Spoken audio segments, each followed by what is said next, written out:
نحمده ونصلي على رسوله الكريم اما بعد فقد قال الله تبارك وتعالى كما ورد في سورة الملك اعوذ بالله من الشيطان الرجيم بسم الله الرحمن الرحيم تبارك الذي بيده الملك وهو على كل شيء قدير الذي خلق الموت والحياة ليبلوكم أيكم أحسن عملا وقال عز وجل كما ورد في سورة الكهف إنا جعلنا ما على الأرض زينة لها لنبلوهم أيهم أحسن عملا وقال عز وجل كما ورد في سورة البقرة وإذ ابتلى إبراهيم ربه بكلمات فأتمهن قال إني جاعلك للناس إماما إلى قوله تعالى إذ قال له ربه أسلم قال أسلمت لرب العالمين صدق الله العظيم رب اشرح لي صدري ويسر لي أمري واحلل عقدة من لساني يفقهوا قولي اللهم ربنا ألهمنا رشدنا وأعذنا من شرور أنفسنا اللهم أرنا الحق حقا وارزقنا اتباعه وأرنا الباطل باطلا وارزقنا اجتنابه آمین یا رب العالمین۔ آج یہ تین موضوعات پر آج بات کرنی ہے۔ فلسفہ حیات، فلسفہ زندگی از روئے قرآن، پھر جو امتحان دنیا میں اللہ تعالیٰ کی طرف سے انسانوں کو پیش آتے ہیں، ان کے بڑے بڑے مواقع اور بڑے بڑے ان میں امتحانات کون سے ہیں، اور ان کی ایک مکمل کامل پوری طرح کامیاب شخصیت حضرت ابراہیم علیہ السلام، اور پھر ان کی شخصیت کے حوالے سے نمبر 3 حج اور عید الاضحیٰ کا معاملہ۔ تو ہم سب سے پہلے شروع کر رہے ہیں، اور میں نے آیات جو تلاوت کی ہیں وہ اسی پہلے موضوع سے متعلق۔ دیکھیے فلسفہ تخلیق کیا ہے، اس کے 2 حصے ہیں۔ ایک تو یہ کہ اس پوری کائنات کی تخلیق کی کیا علت ہے، کیا غایت ہے، کیا مقصد ہے، کس لیے یہ تخلیق کی اللہ نے، اس پر کہیں گفتگو قرآن میں نہیں ہوئی ہے، اور میرے علم کی حد تک کسی صحیح حدیث میں بھی اس موضوع کا ذکر نہیں ہے۔ البتہ ایک حدیث ہے، وہ حدیث جو محدثین کے بڑے کڑے معیار ہے کسی حدیث کو تسلیم کرنے کے ضمن میں، روایت کی شرائط، ان پر تو وہ حدیث پوری نہیں اترتی، لیکن اپنے مفہوم کے اعتبار سے، اپنے اصل مضمون کے اعتبار سے وہ اس درجے اہم ہے کہ اکثر مفسرین کرام نے، متکلمین حضرات نے، سب نے اس سے تسلیم کیا، کوٹ کیا۔ ویسے یہ بات میں نے اس سے پہلے آپ کو اصولاً ایک مرتبہ بتائی تھی، ہر سچی بات کا ثابت ہو جانا ضروری نہیں ہے۔ اگر کوئی حدیث اس معیار پر پوری نہیں اتری تو اس کا مطلب یہ نہیں کہ جھوٹی ہے۔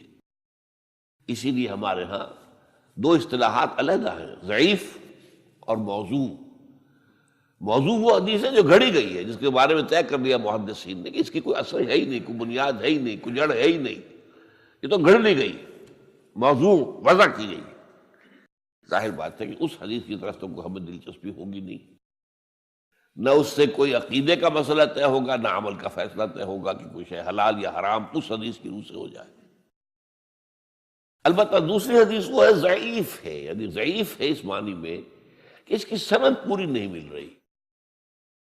اب یہ چیز جو ہے میں بتا رہا ہوں آپ کو کہ یہ تو آپ کو دنیا میں ہمیشہ پیش آئے گا۔ آپ کسی وکیل سے پوچھ لیجئے، کوئی مقدمہ ہو ہی نہیں سکتا جب تک کچھ جھوٹ شامل نہ کیا جائے۔ خالص حقیقت کے اوپر کوئی کتنا ہی سچا مقدمہ ہو، آپ جیت نہیں سکتے۔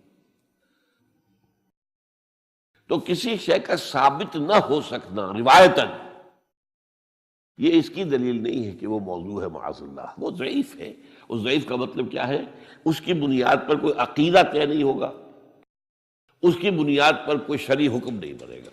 باقی اگر اس میں کوئی حکمت کی باتیں ہیں، اگر اس میں کوئی ایسی چیزیں ہیں کہ جو ہمارے لیے قیمتی موتی ہیں علم کی حکمت کے، تو اس کو اختیار کیا جائے۔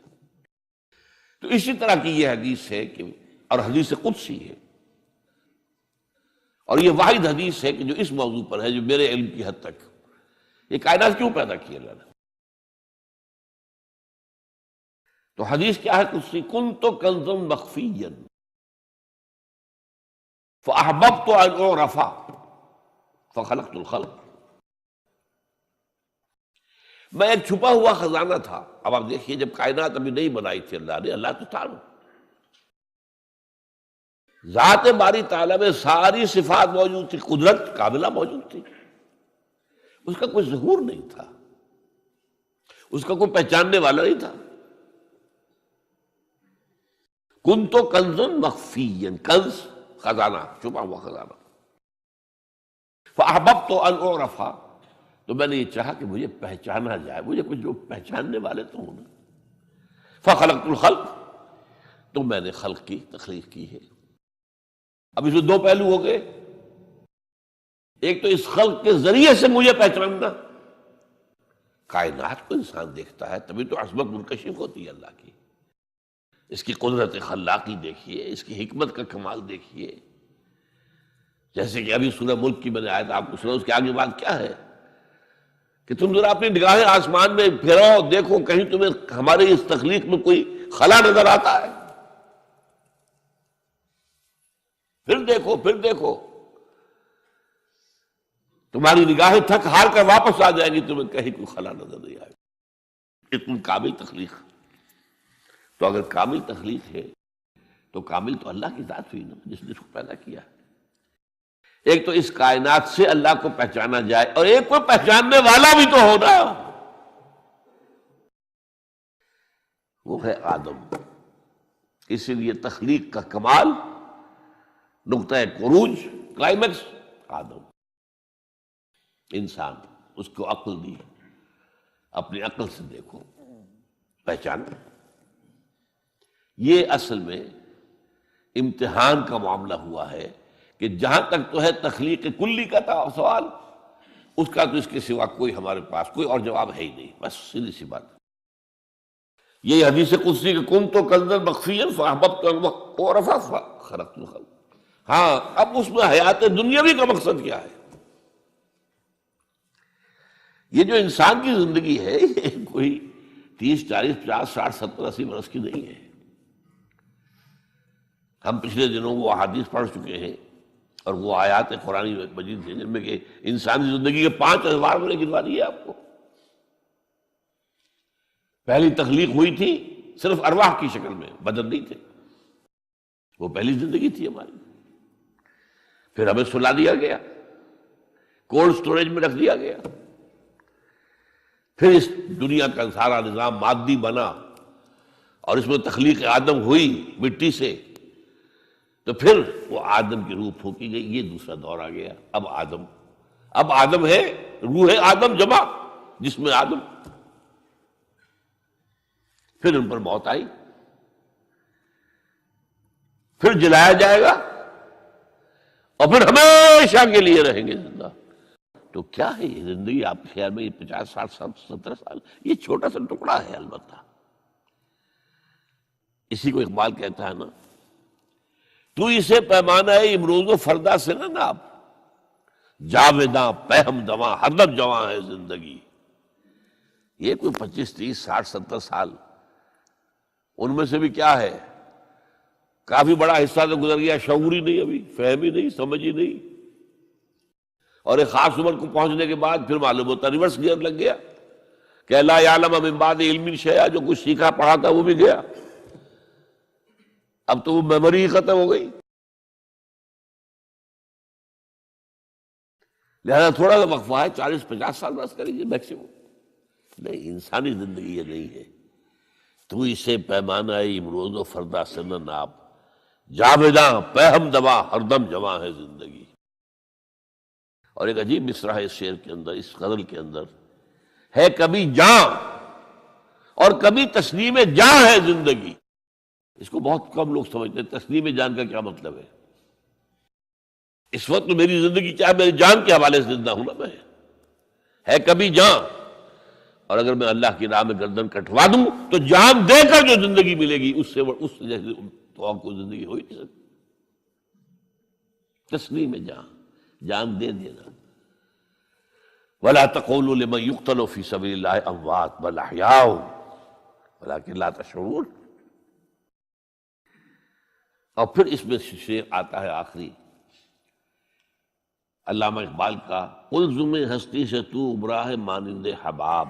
آپ اندازہ کیجئے یہ کائنات ہستی، یہ تو پیسیفک اوشن سمجھیے، الزم ہستی سے تو، اب تیری حیثیت کیا ہے؟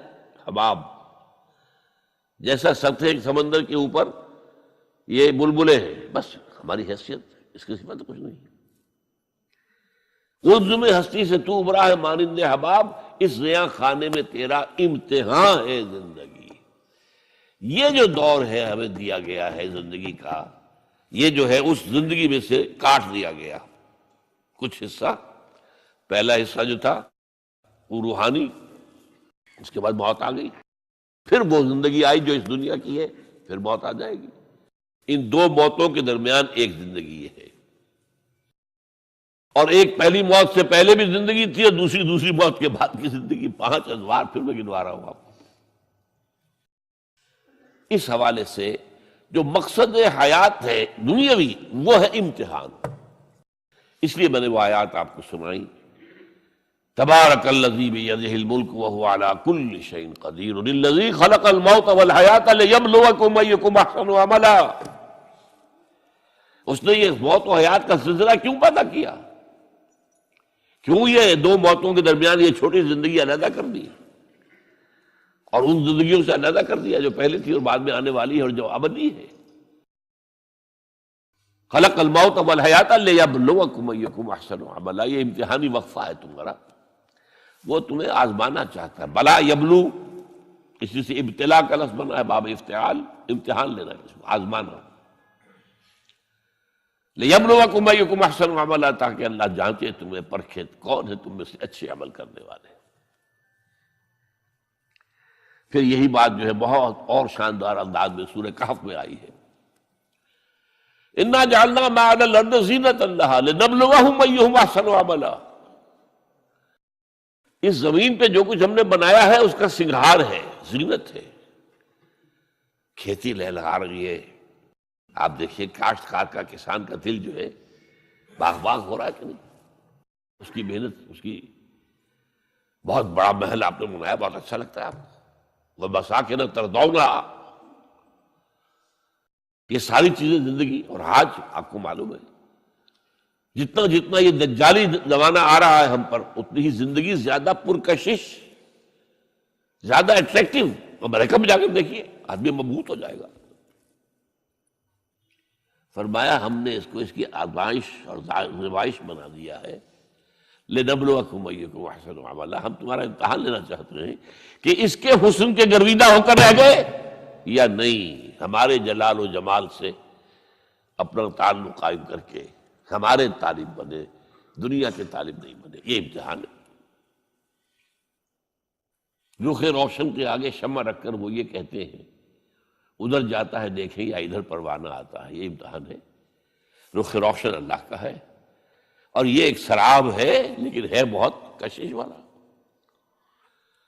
جہاں بھی آپ جائیں گے ویسٹ میں، آپ دبئی میں جا کر آدمی ہوش و حواس میں قائم نہیں رہتے انسان، تو آپ کے اتنے قریب آ گیا معاملہ۔ پہلے تو جا کے امریکہ جا کر دیکھنا ہوتا تھا، اب تو یہ لاہور سے 3 گھنٹے کی فلائٹ ہے۔ اللہ خیر صلی اللہ، دیکھیے جا کر کس قدر پرکشش ہے، زندگی کا امتحان کتنا سخت ہو گیا۔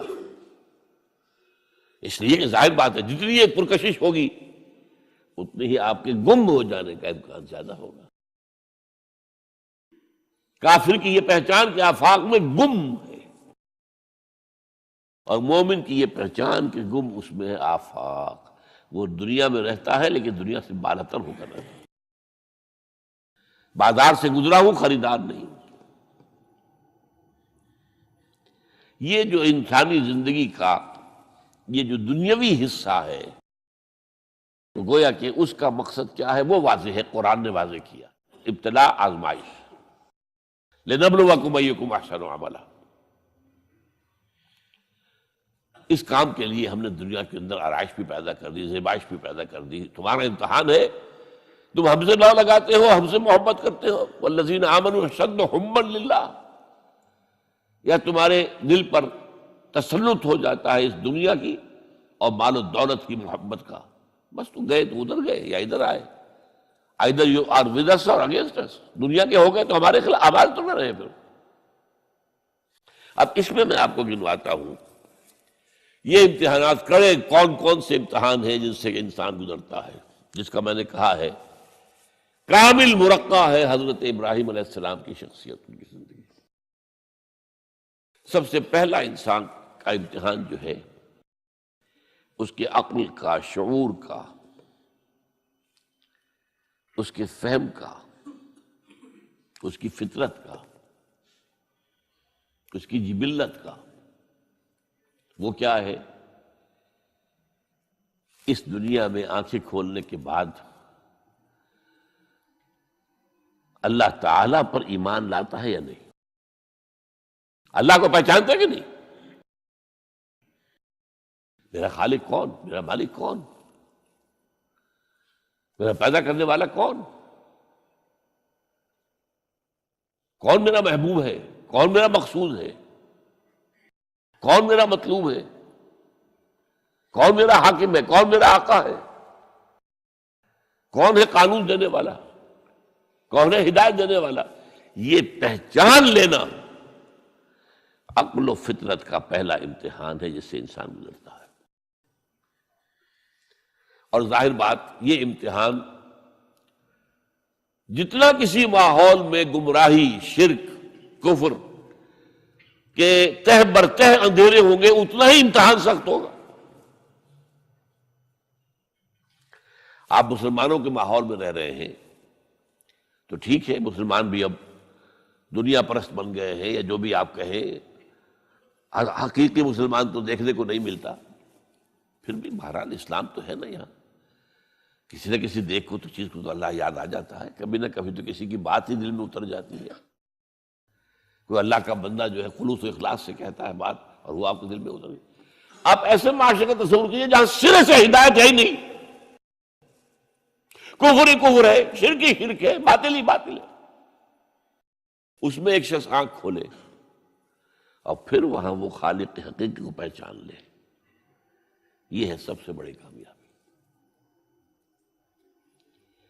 آپ کو معلوم ہے قرآن مجید میں سورہ انعام میں پورا قصہ بیان ہوا ہے، جس ماحول میں کہ حضرت ابراہیم نے آنکھ کھولی ہے وہ ماحول کون سا ہے؟ ہر طرح کا شرک وہاں پر انتہائی درجے میں موجود تھا، سورج اور چاند اور ستاروں کی پرستش، بتوں کی پرستش، اور سیاسی شرک۔ بادشاہ کہتا تھا میں خدا ہوں، نمرود جو دعویٰ تھا فرعون کا وہی اس کا تھا۔ کہیں سے کوئی توحید، کوئی اللہ کی بات، کوئی نیکی کی بات، کہیں کوئی روشنی، کوئی کرن اس معاشرے میں تھی؟ اس معاشرے میں خالص اللہ نے جو فطرت سلیم عطا کی تھی اور جو عقل سلیم عطا کیا تھا، اس کی روشنی میں سفر کرتے ہوئے ان تمام معبودوں کا انکار کر کے انی وجہت وجہی للذی فطر السماوات والارض حنیفا وانا من المشرکین، میں تمہارے ان معبودوں کو نہیں مانتا، میں ان کی نفی کرتا ہوں، ان سب کا باغی ہوں، یہ سب گمراہی ہے، میں نے اپنا رخ کر لیا ہے ہر طرف سے یکسو ہو کر اس ہستی کی طرف جو آسمان اور زمین کی خالق ہے، سورج کا بنانے والا۔ میں سورج کو نہیں پوچھتا، سورج کے بنانے والے کو پوچھتا ہوں۔ میں چاند کا پجاری نہیں ہوں، چاند کے خالق کا پجاری ہوں۔ یہ ستاروں کا میں پجاری نہیں ہوں، ستاروں کے پیدا کرنے والوں کا، کمالے کا میں پجاری ہوں، کائنات کا نہیں ہوں، کائنات کے خالق کا۔ انی وجہت وجہی للذی فطر السماوات والارض حنیفا وما انا من المشرکین۔ یہ پہلا امتحان ہے۔ دیکھیے اپنے اوپر قیاس نہ کیجیے، آپ کو جو اللہ نے پیدا کیا مسلمانوں کے گھر میں، آپ کے ایک کان میں پیدا ہوتے ہی اذان کہہ دی گئی، دوسرے میں اقامت کہہ دی گئی، آخر کہیں نہ کہیں تو کوئی اثر اس کا ہوتا ہوگا نا، تبھی تو، ورنہ یہ بے مقصد تو کام نہیں ہے، حضور سے مسنون ہے یہ۔ کیا پتہ ہمارے تحت الشعور کی کون سی ٹیپ جو ہے وہ اس وقت چل رہی ہو اور اس کے اوپر جو ہے یہ نقش ہو گئے، کچھ نہیں کہہ سکتے۔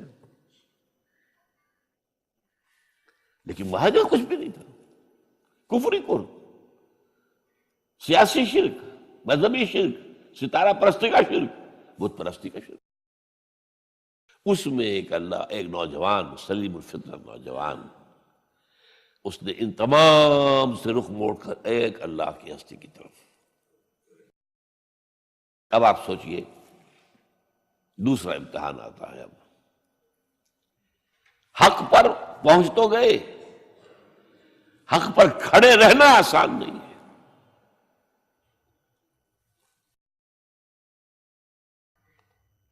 اس کے لیے امتحانات آئیں گے، آزمایا جائے گا۔ الف لام میم احسب الناس ان یترکوا ان یقولوا آمنا وهم لا یفتنون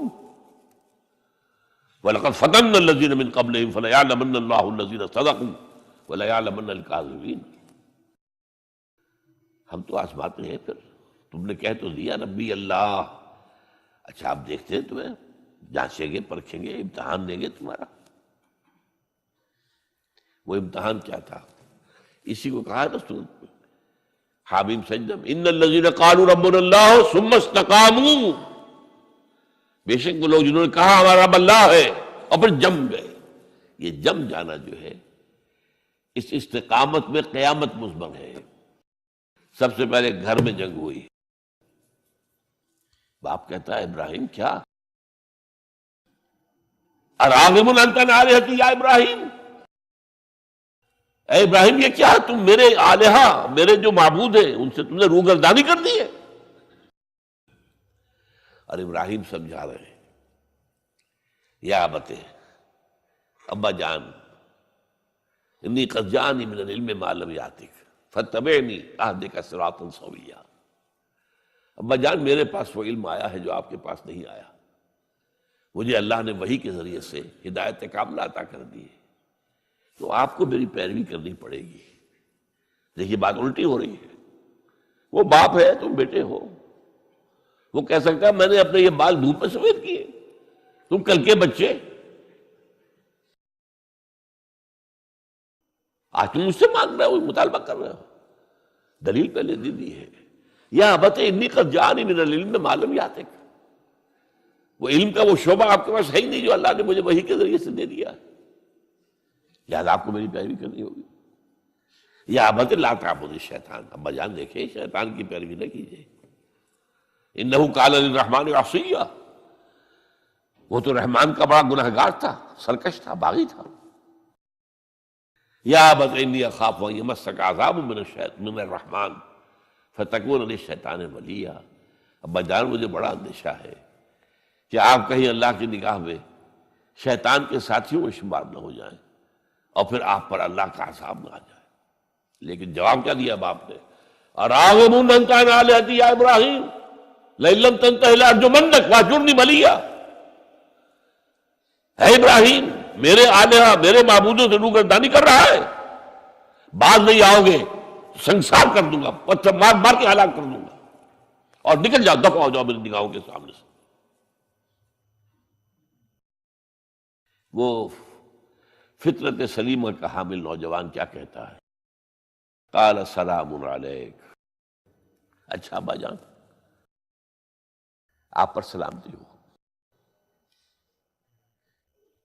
میں قال سلام علیک، میں جاتا ہوں، گھر چھوڑ کے جا رہا ہوں، لیکن میں اپنے رب سے آپ کے لیے دعا کروں گا کہ وہ آپ کو ہدایت دے، وہ مجھ پر بڑا مہربان ہے، مجھے امید ہے کہ وہ میری اس دعا کو رد نہیں کرے۔ اب اس سے ذرا آگے بات بڑھی، ابراہیم سوچتے ہیں کہ ان لوگوں کے اوپر کوئی تیشہ زوردار مارنا ہوگا، یہ جاگنے کو تیار نہیں ہے۔ میں ان سے کہتا ہوں تو ہاں کہتے ہیں ہاں ٹھیک تو کہہ رہے ہو تم، لیکن نہیں بھائی یہ ہمارے آباء و اجداد کا دین ہے، اس پہ چلے آ رہے ہیں، کیسے چھوڑ دیں ہم؟ بات تو تمہاری ٹھیک لگتی ہے ابراہیم، تم بات تو صحیح کر رہے ہو، لیکن سورہ عنکبوت میں فرمایا مودۃ بینکم فی الحیات الدنیا، حضرت ابراہیم نے کہا تم اپنے دنیا کی زندگی کی محبتوں کی وجہ سے جکڑے ہوئے ہو، ورنہ تمہیں معلوم ہے میں نے کھول دیا تم پر کہ یہ سب بکواس ہے، یہ تمہارے عقائد جو ہیں بے بنیاد ہیں، لیکن دنیاوی محبتیں یہ تعلق جو ہے تمہیں کھڑا کیے ہوئے ہے۔ جب انہوں نے دیکھا کہ ان پر، اسی اقبال کا شعر ہے کہ پھول کی پتی سے کٹ سکتا ہے ہیرے کا جگر، مرد ناداں پر کلام نرم و نازک بے اثر، مرد ناداں پر کلام نرم و نازک، اس کے اوپر تو وہ ہتھوڑا چلانا پڑتا ہے، وہ ہتھوڑا چلانے کی سوچی۔ ان کا کوئی تہوار آ رہا تھا جس میں جا کے باہر میدان میں جا کے کوئی پوجا کرنی تھی کسی خاص ستارے کی، اور پورا شہر خالی ہو جانا تھا۔ حضرت ابراہیم نے کہا میری طبیعت تو ٹھیک نہیں، میں تو آپ لوگوں کے ساتھ نہیں جاؤں گا، آپ جائیے۔ سب چلے گئے، پورا شہر خالی ہو گیا۔ اب انہوں نے ہاتھ میں ہتھوڑا لیا، وہ بت خانے میں گھس گئے اور سب بتوں کو توڑ کے چورا چورا کر دیا۔ لیکن طبیعت میں ایک عجیب قسم کا ایک مٹھاس والا مزاح تھا، تو اس ایک سب سے بڑے بت کو چھوڑ دیا اور اس کے کندھے پر وہ تیشہ رکھ دیا۔ اب جو وہ رات کو واپس آئے ہوں گے، آپ سوچئے ذرا، آج بھی ہندوستان کے شہر متھرا میں یا بنارس میں کہیں بتوں کے ساتھ کے کوئی حشر کر دے تو کیا قیامت آئے گی؟ کیا کیا؟ من فعل ھذا بآلہتنا، کون ہے وہ جس نے ہمارے معبودوں کا یہ حشر کیا ہے؟ بہت کچھ کر کے کچھ لوگ، ہاں ہم سنتے تھے ایک نوجوان جو ہے وہ کچھ ان کا ذکر کیا کرتا تھا ان بتوں کا کہ ان میں کچھ نہیں ہے، کچھ نہیں ہے، کچھ باغیانہ خیالات کا اظہار کیا کرتا تھا وہ ابراہیم۔ بلاؤ، حاضر کیا گیا، یا ابراہیم انت فعلت ھذا، کیا اب تم نے کیا؟ مجھ سے کیا پوچھتے، اس بڑے بت سے پوچھو، اس سے پوچھو، بھائی سارے ٹوٹے ہوئے، یہ سالم کھڑا ہے۔ اور نمبر دو جسے کہتے ہیں پولیس کی اصطلاح میں آلہ واردات، قتل کیا تھا تو کس چیز سے کیا تھا وہ بھی برآمد ہو گیا، وہ چھری بھی مل گئی ہے، اس پر خون کے دھبے بھی ہیں، اور آج تو آپ کو معلوم ہے کہ خون کے قطرے سے بھی پتہ چل جاتا ہے کہ کس کا خون تھا، جینیٹکس کے ذریعے سے، تو اس نے کیا ہوگا۔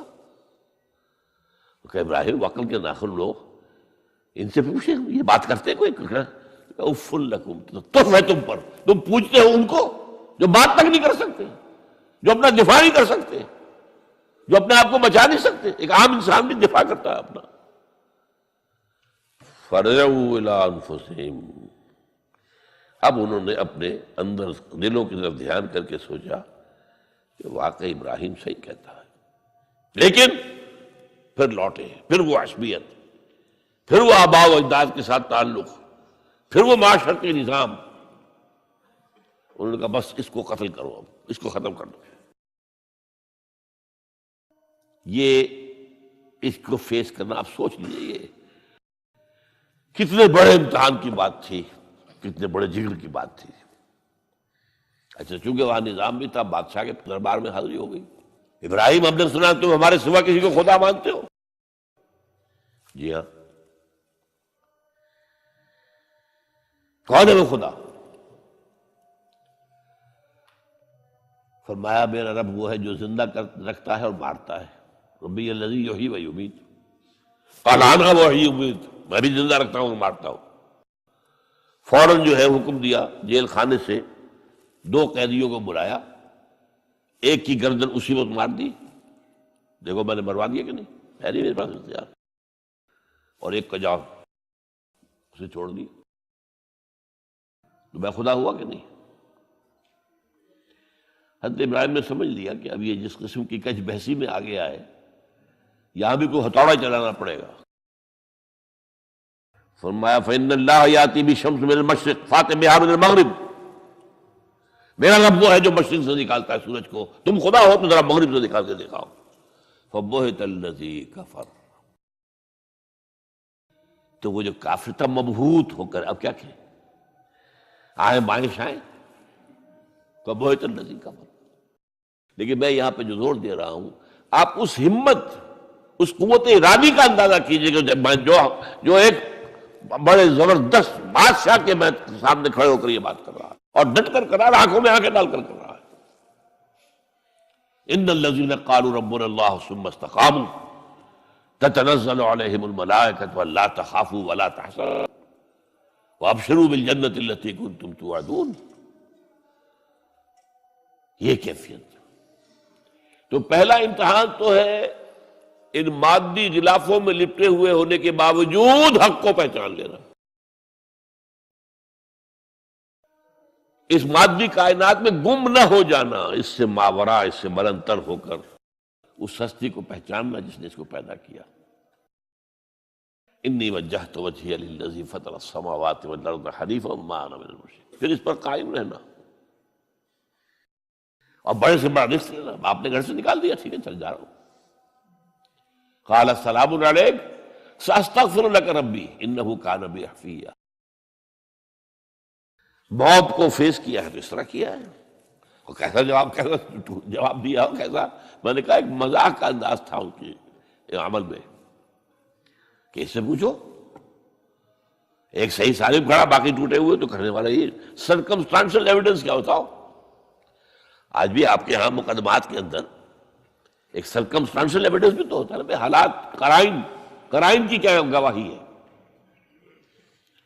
تو وہ سالم ہے، باقی سب ٹوٹے ہوئے، دوسرے یہ کہ آلہ جو ہے اس کے پاس سے برآمد ہو رہا ہے، اس کے کندھے پر رکھا ہوا، اور پھر یہ کہ بادشاہ کے دربار میں جا کر جس طرح اس کی انکار کیا ہے اس کی خدائی کا، ان کا ٹھیک ہے، اس کو تو اب زندہ آگ میں ڈالو اور یہ گر جائے، ختم کر دو اس کو، بسم کر دو۔ اچھا، اس کے لیے تیاریاں کی گئی ہیں، سورہ صافات میں اس کا ذکر موجود ہے۔ تو اب حضرت ابراہیم دیکھ رہے ہیں کہ میرے لیے آگ کا الاؤ تیار ہو رہا ہے بہت بڑا، ایک اوپر مچان بنائی گئی ہے جہاں سے کہ ان کو پھینکنا ہے آگ میں، سب ہو رہا ہے۔ وہ سب یہ کس لیے کر رہے تھے؟ یہ نوجوان کے ہوش ٹھکانے آ جائیں گے جب آگ دیکھے گا سامنے۔ ابھی تو کوئی آیا نہیں نا امتحان اس پر، اسی لیے قرآن میں آیا ہے کہ ہم نے ان کو ناکام کر دیا جنہوں نے کہ یہ آزمائش ڈالی تھی۔ حضرت ابراہیم کود گئے، اقبال کہتا ہے بے خطر کود پڑا آتش نمرود میں عشق، عقل ہے محو تماشائے لبے بام ابھی۔ دیکھیے یہ دو عقلیں ہیں، یہ سمجھ لیجیے۔ ایک عقل وہ ہے جو پہچان لے، ایک عقل وہ ہے جو آگے چلنے سے روکے۔ دیکھو جواب ٹھیک نہیں، تمہارا کیا کر رہے ہو، اپنی جان سے کھیل رہے ہو، جان سے چلے جاؤ گے۔ تو عقل جو ہے ایک معنی میں وہ حقیقت کو پہچاننے میں مددگار ہے، اگرچہ منزل تک نہیں پہنچا سکتی۔ گزر جا عقل سے آگے کہ یہ نور چراغ راہ ہے، منزل نہیں ہے۔ راس چراغ رکھا ہے تو روشنی تو ہو جائے گی نا، کچھ نہ کچھ دکھا دے گی، بس یہ چراغ راہ ہے، یہ آخری منزل تک عقل نہیں پہچان سکتی۔ یہ تو فطرت انسانی ہے، قلب ہے، روح انسانی ہے، وہ پہچانتی ہے۔ اور عقل گو آستان سے دور نہیں، اس کی قسمت میں پر حضور نہیں، حاضری نہیں ہوتی وہاں۔ اللہ تک پہنچانے والی شے عشق ہے، اللہ کی محبت ہے۔ آگے چلنے سے تو عقل روکتی۔ عقل کا لفظ جو ہے وہ اس سے پہلے یقیناً کئی مرتبہ میں نے یہاں پہ بیان کیا ہوگا۔ عقل کے معنی ہے روکنے والی۔ یہ جو سعودیز جو ہے وہ اپنے سروں کے اوپر ایک باندھتے ہیں، کوئی سنہری رنگ کا ہوتا ہے، کچھ ہوتا ہے اس کو اپنے رومال کے اوپر، اس کو اقال کہتے ہیں، اقال۔ یہ ان کی پرانی بدویانہ، جب ان کو کھانے پینے کو بھی نہیں ملتا تھا، بھوکے پیاسے ننگے پاؤں ننگے بدن رہتے تھے، اس وقت سے ایک رواج ہے۔ ان کی ساری زندگی جو ہے گھومتی تھی اونٹ کے گرد، اونٹی کا گوشت کھا لینا ہے، اونٹی کا دودھ پی لینا ہے، اونٹ کے اوپر سواری کر لینی ہے، اونٹ کی کھال سے جو ہے وہ خیمے بنا لینے ہیں، اونٹ کے بالوں سے اپنے لیے کوئی کمبل بنا، اونٹ ہی اونٹ تھا۔ جیسے ہمارے یہاں پنجاب میں جس علاقے کو کہا جاتا ہے جو جانگلی علاقہ، وہ بھینس ہی بھینس تھی، بھینس کا کلچر تھا وہاں، بھینس کا دودھ پی لیا، بھینس کے مکھن سے کھا لیا، لسی سے نہا لیے، اور یہ ساری چیزیں جو ہے بھینس کا گوشت کھا لیا، بھینس ہی بھینس تھی۔ اور کیا تھا؟ یہ مجھ کلچر تھا یہاں کا سارا، یہ جو آپ کے ہاں جانگلی کہلاتے ہیں۔ یہ تو آباد کار آئے ہیں جلندھر سے، ہوشیارپور سے، گرداسپور سے، وہ آباد کاروں نے آ کے پھر یہاں پر جو ہے وہ ساری چیزیں بتائی ہیں، ورنہ یار کس کو پتہ، جانتے گڑ کی نہیں جانتے، گڑ کس بلا کا نام نہیں جانتے، چینی تو بہت دور کی بات ہے، گڑ نہیں جانتے۔ تو ان کا یہاں کیا معاملہ تھا؟ اونٹ ہے۔ اب اونٹ کا یہ ہے کہ جب بدو سواری کر کے جا رہا ہے، ایک جگہ پر اترا ہے، اسے پیشاب کرنا ہے، کچھ اور کرنا ہے، اب اس خطرے سے کہ کہیں اونٹ بھاگ نہ جائے، اس کے ایک گھٹنے کو ایک رسی سے باندھ دیتا تھا۔ اب 3 پاؤں رہ گئے، 3 پاؤں سے اچک تو سکتا ہے، وہ بھاگ تو نہیں سکتا، تو اچک کر وہ اگر کہیں کوئی آس پاس درخت ہے، کیکر کا درخت ہے، تو وہ ناشتہ کچھ کر لے، کھا لے، کوئی حرج نہیں ہے، ایک بھاگے نا۔ تو وہ جو رسی جس سے اونٹ باندھتے تھے، اس کا گھٹنا، وہ اب کیا ہوا، اسے جانا ہے سفر پر دوبارہ، وہ جائے گا، وہ رسی وہاں سے کھول کے سر پہ باندھ لے گا، کاٹ کے رسی کو۔ یہ اقال، اب وہ سنہری بھی ہوتے ہیں، کیا کیا خوبصورت ہوتے ہیں، لاکھوں روپے کا ہوتا ہے، لیکن تہذیبی پس منظر اس کا یہ ہے۔ اب ظاہر بات ہے کہ وہ تو لوگ، اس لیے حدیث میں یہ لفظ آیا ہے۔ ایک مرتبہ حضور مسجد نبی میں تشریف فرما تھے، باہر کوئی بدو آئے صحابی باہر سے، اور انہوں نے اپنے اونٹ کا یا اونٹنی کا گھٹنا نہیں باندھا، اسے ویسے ہی چھوڑ کے اندر آ گئے۔ حضور نے فرمایا تم نے اس کا گھٹنا کیوں نہیں باندھا؟ جواب دیا میں نے اللہ پر توکل کیا۔ فرمایا غلط، اعقلھا ثم توکل، پہلے اس کا گھٹنا باندھو پھر توکل کرو۔ وسائل کا استعمال ترک کر دینا توکل نہیں ہے۔ ہاں یہ سمجھو کہ وسائل کے ذریعے سے نہیں ہوگا، جو بھی کچھ ہوگا اللہ کی کیے سے ہوگا، لیکن وسائل کا استعمال تو کرنا ہے۔ وہ توکل اسلام میں نہیں ہے جو رہبانیت کا توکل ہے۔ بہرحال تو یہ اب جو ہے عقل جو ہے، اب اس وقت جو کہ بے خطر کود پڑا آتش نمرود میں عشق، عقل ہے محو تماشائے لبے بام، ابھی عقل تو وہیں پر کھڑی ہوئی سوچ رہی ہے کودنا چاہیے کہ نہیں کودنا چاہیے، اور ابراہیم کود بھی چکا۔ لوگ حیران رہ گئے، لیکن اللہ نے اس آگ کو گل و گلزار بنا دیا۔ قلنا یا نار کونی بردن وسلام علی ابراہیم۔ اب آیا چوتھا امتحان کہہ لیجیے اس کو۔ یہ رسولوں کے باب میں اللہ کا قاعدہ ہے، اس قوم کی طرف کسی رسول کو بھیجیں، اگر وہ قتل کرنے پر آمادہ ہو جائے رسول کو، تو پھر وہاں سے ہجرت کی اجازت ہوتی ہے۔ جیسے حضور جب دارالندوہ میں فیصلہ ہو گیا کہ اب قتل کر دو محمد کو صلی اللہ علیہ وسلم، اس سے پہلے یہ اندیشہ تھا جب تک کہ ابو طالب زندہ تھے کہ چچا سپورٹ پر ہے ابو طالب، اب بنو ہاشم کا وہ سردار ہے، تو یہ ہماری جو ہے ان فائٹنگ ہو جائے گی، ٹرائبل، انٹر ٹرائبل یا انٹرا ٹرائبل کہنا چاہیے، کہ قریش کے اندر ہی آپس میں جب ہم لڑ پڑیں گے تو ہماری جو دھاک بیٹھی ہوئی ہے پورے عرب میں وہ تو ختم ہو جائے گی۔ A house divided amongst itself can understand۔ یہ وہ چیز تھی جو ابھی تک ان کے ہاتھ روکے ہوئے تھی۔ اب ابو طالب مر گئے، اب جو سردار ہے بنو ہاشم کا وہ ابو لہب ہے، وہ حضور کا وزیر سب سے بڑا دشمن ہے، لہذا فیصلہ ہو گیا۔ تب آپ گئے ہیں طائف اور وہاں سے بھی ناکام آئے ہیں۔ اس کے بعد یہ ہے کہ باقی سب صحابہ کو آپ نے اجازت دے دی چلے جاؤ مدینے، لیکن ابھی آپ منتظر رہے جب تک کہ ایکسپریس پرمیشن نہ آئے۔ رسول اپنی جگہ چھوڑ نہیں سکتا۔ بہرحال یہ ایک علیحدہ معاملہ ہے کہ اس میں تھوڑی سی خطا ہو گئی تھی حضرت یونس علیہ السلام کے ساتھ، کہ وہ اپنی قوم کے اس رویے سے دل برداشتہ ہو کر غصے کے اندر بھرے ہوئے، یہ ماننے والے نہیں، ناہنجار لوگ چھوڑ کر چلے گئے، اگرچہ اللہ کی اجازت ابھی نہیں آئی تھی۔ یہی وجہ ہے اللہ نے انہیں سزا دی مچھلی کے پیٹ میں رہے، وہاں وہ استغفار کرتے رہے، لا الہ الا انت سبحانک انی کنت من الظالمین۔ پھر اس ہیل مچھلی نے اگل دیا ان کو اور ساحل کے اوپر رہے، اس کا پورا ذکر ہے قرآن مجید میں۔ بہرحال تو یہ اب معاملہ آ گیا وطن کو چھوڑنے کا، لہذا ہجرت کی۔ اب ان قال انی ذاہب الی ربی سیہدین، ٹھیک ہے تم لوگوں کا حال یہ ہے، میں نے تمہیں ہر طرح سمجھایا، نرم بھی سمجھایا، گرم بھی سمجھایا، تمہارے اوپر ہتھوڑے بھی برسائے اور پھول بھی برسائے، تم کسی طرح ماننے والے نہیں ہو، اب تم میری جان کے دشمن بن گئے ہو، تو ٹھیک ہے پھر میں جاتا ہوں۔ انی ذاہب الی ربی سیہدین، رب ہب لی من الصالحین۔ ایک دعا اور نکل آئی اس وقت سے، اے اللہ مجھے صالح اولاد عطا فرما۔ 80 برس سے تجاوز ہو چکی تھی عمر، اولاد نہیں تھی۔ آپ کے اپنے خاندان سے تھیں جو اہلیہ تھی سارہ رضی اللہ تعالیٰ عنہ، بانجھ نہیں ہے، اولاد نہیں ہوئی، اللہ کی مرضی۔ بہرحال حضرت ابراہیم کے ساتھ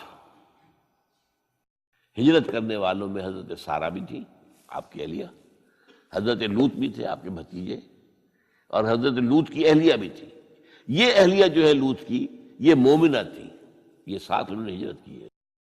بعد میں جب انہیں اللہ تعالیٰ کے حکم سے حضرت ابراہیم نے بھیج دیا سدوم اور عامورہ کی بستیوں کی طرف، تو وہاں شاید معلوم ہوتا کوئی اور شادی کی ہے، وہ کافرہ رہی، اور اس نے جو ہے حضرت لوط کے ساتھ جو ہے خیانت کا معاملہ کیا، وہ ایک علیحدہ معاملہ ہے۔ بہرحال اس وقت جو دعا کی رب ہب لی من الصالحین، اس کے جواب میں اللہ نے فوراً ہم نے اسے ایک غلام فبشرناہ بغلام حلیم، ہم نے انہیں بشارت دے دی ایک بہت ہی بردبار، حلیم الطبع، متحمل مزاج بیٹے کی۔ یہ اسماعیل کی تعریف ہے، نوٹ کر لیجیے گا۔ دوسرے بیٹے ہوئے حضرت سارہ کے بعد میں، ان کو کہا گیا ہے غلام علیم عالم۔ حضرت اسماعیل کے لیے کہا گیا ہے غلام حلیم، بہت بڑے حلیم، متحمل مزاج، بہت بادشاہ۔ اس کا بھی تھوڑی سی داستان بیان کر دوں۔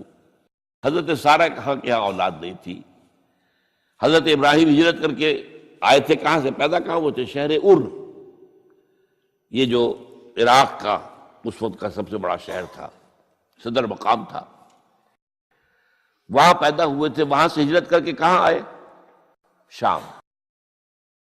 شام میں علاقہ، خاص طور پر فلسطین کا جو ہے کنعان، یہاں آ کر آپ نے ڈیرہ اپنا جما لیا، اور اس کے قریب میں ہی 2 بستیاں تھیں جہاں پر کہ وہ سوڈومی والا معاملہ جو ہے آپ کو معلوم ہے، بدترین جو ہے گندگی تھی ان کے اندر، جہاں حضرت لوط علیہ السلام کو بھیجا۔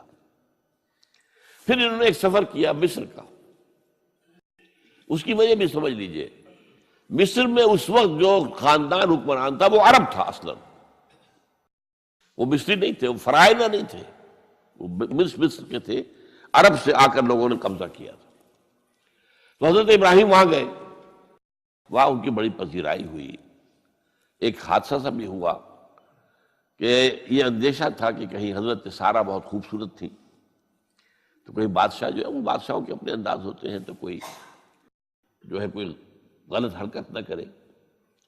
تو کہا کہ سارہ سے کہا کہ میں جب یہ مجھ سے پوچھے گا یہ کون ہے تو میں کہہ دوں گا میری بہن ہے، میں کہوں بیوی تو پھر تو وہ کہے گا ٹھیک ہے پھر یہ اب میں لیتا ہوں اس کو، بہن ہے۔ بہرحال اس میں جو بھی ہوا، اللہ تعالیٰ نے حضرت سارہ کی عزت بھی بچائی۔ وہ معجزہ دیکھا حضرت ابراہیم کی طرف سے جو اللہ نے پیش کیا، جیسے حضرت سارہ کو مصر کے بادشاہ کی اس غلط نیت سے بچائے رکھا۔ پھر اس شخص نے جو ہے اپنی بیٹی ہاجرہ یہ خدمت میں پیش کی۔ یہ ہاجرہ کنیز نہیں تھی، یہ اصل میں یہودیوں نے مشہور کر دیا ہے۔ یہودی کہتے ہیں کہ اصل بیوی تو تھی حضرت سارہ، اور سارہ کے ہاں اولاد بعد میں ہوئی ہے، وہ ہے اسحاق کے بیٹے ہیں یعقوب کی اولاد ہم ہیں، تو اصل تو ابراہیم کی اولاد ہم ہیں۔ ہاجرہ جو ہے تو کنیز تھی، لوڈی تھی، لہذا اس کی وہ عزت ہی نہیں، اسماعیل کی تو وہ عزت ہی نہیں، اسماعیل کا وہ مقام ہی نہیں۔ یہ یہودیوں کا قول ہے، لیکن وہ اصل میں کنیز نہیں تھی، وہ بیٹی تھی، شہزادی تھی، بلکہ تاریخ نے اپنے آپ کو پھر دہرایا ہے کئی ہزار سال بعد۔ حضور نے صلح حدیبیہ کے بعد جب خطوط لکھے ہیں دعوتی بادشاہوں کے نام، شہنشاہ ایران، شہنشاہ روم، مقوقس مصر، نجاشی حبشہ، خطوط لکھے، تو مقوقس جو ایک طرح کا بادشاہ تھا، پیٹریارک تھا، جو الیگزینڈریا کا، اس نے اکرام کیا حضور کے جو سفیر تھا، ان کا بڑی عزت کی، احترام کیا، اور پھر حضور کی خدمت میں دو جو ہے خواتین کو بھی بھیجا۔ اب اس زمانے میں یہی رواج دنیا کے اندر چلتے تھے، اور یہ گھوڑا بھیجا، دلدل، وہ جو حضور صلی اللہ علیہ وسلم کا بہترین گھوڑا تھا، تو انہی میں سے ایک کنیز جو ہے ان سے حضور نے نکاح کیا، ماریہ قبطیہ، اور ماریہ قبطیہ سے اللہ نے اولاد دی حضور کو عمر کے آخری درجے میں، حضرت ابراہیم نام رکھا ان کا۔ نوٹ کیجیے، سائیکل مکمل ہو رہا ہے۔ ابراہیم گئے تھے مصر، وہاں سے ہاجرہ آئی، اور اس سے اسماعیل ہوئے، اسماعیل سے یہ ساری نسل چلی، محمد پیدا ہوئے، محمد کے نکاح میں پھر مصر سے آئی ہوئی ایک خاتون آئی ہے ماریہ قبطیہ، ان سے جو پیدا ہوئے ان کا نام ابراہیم رکھا۔ تو یہ گویا کہ یہ ایک عجیب سائیکل ہے۔ بہرحال لیکن جب حضرت سارہ نے دیکھا کہ میرے ہاں تو اولاد نہیں ہو رہی، تو حضرت ابراہیم سے کہا کہ میں آپ ہاجرہ کے ساتھ آپ جو ہے ذر و شوقت معاملہ قائم کر لیجئے، تو اللہ آپ کو ان کے ذریعے سے اولاد دے دے، مجھے تو امید نہیں ہے کہ میرے ہاں اولاد ہو۔ تو اس پر حضرت ابراہیم نے ان کے ساتھ وہ رشتہ قائم کیا، اور اللہ نے اسماعیل جیسا بیٹا دے دیا۔ اب اللہ تعالیٰ نے حکم دیا ہاجرہ اور اپنے اس بیٹے کو لے جاؤ، اور جاؤ وہاں بواد غیر ذی زرع، جاؤ وہاں حجاز کی اس وادی کے اندر، وادی غیر ذی زرع، وہاں ان کو چھوڑ دو۔ اب یہ امتحان دیکھیے، توکل کا امتحان۔ حضرت ابراہیم لے آئے، کوئی متنفس نہیں، کوئی گھاس تک پیدا نہیں ہو رہی، کوئی درخت کا ہونا تو اور بڑی بات ہے کہ کہیں کھجور کا درخت ہو یا کوئی اور درخت بھی نہیں، پانی نہیں، پانی کا ایک مشکیزہ تھا ابراہیم کے پاس، وہ چھوڑ دیا، کچھ کھجوریں تھیں وہ دے دی اور چلے۔ حاجرہ پوچھتی ہے ہمیں کس کے پاس سارے چھوڑ کے جا رہے ہیں؟ کہنے لگے اللہ کے۔ یہ ہے توکل، اللہ کا حکم ہے، دعائیں مانگ مانگ کر، رب ہب لی من الصالحین فبشرناہ بغلام حلیم۔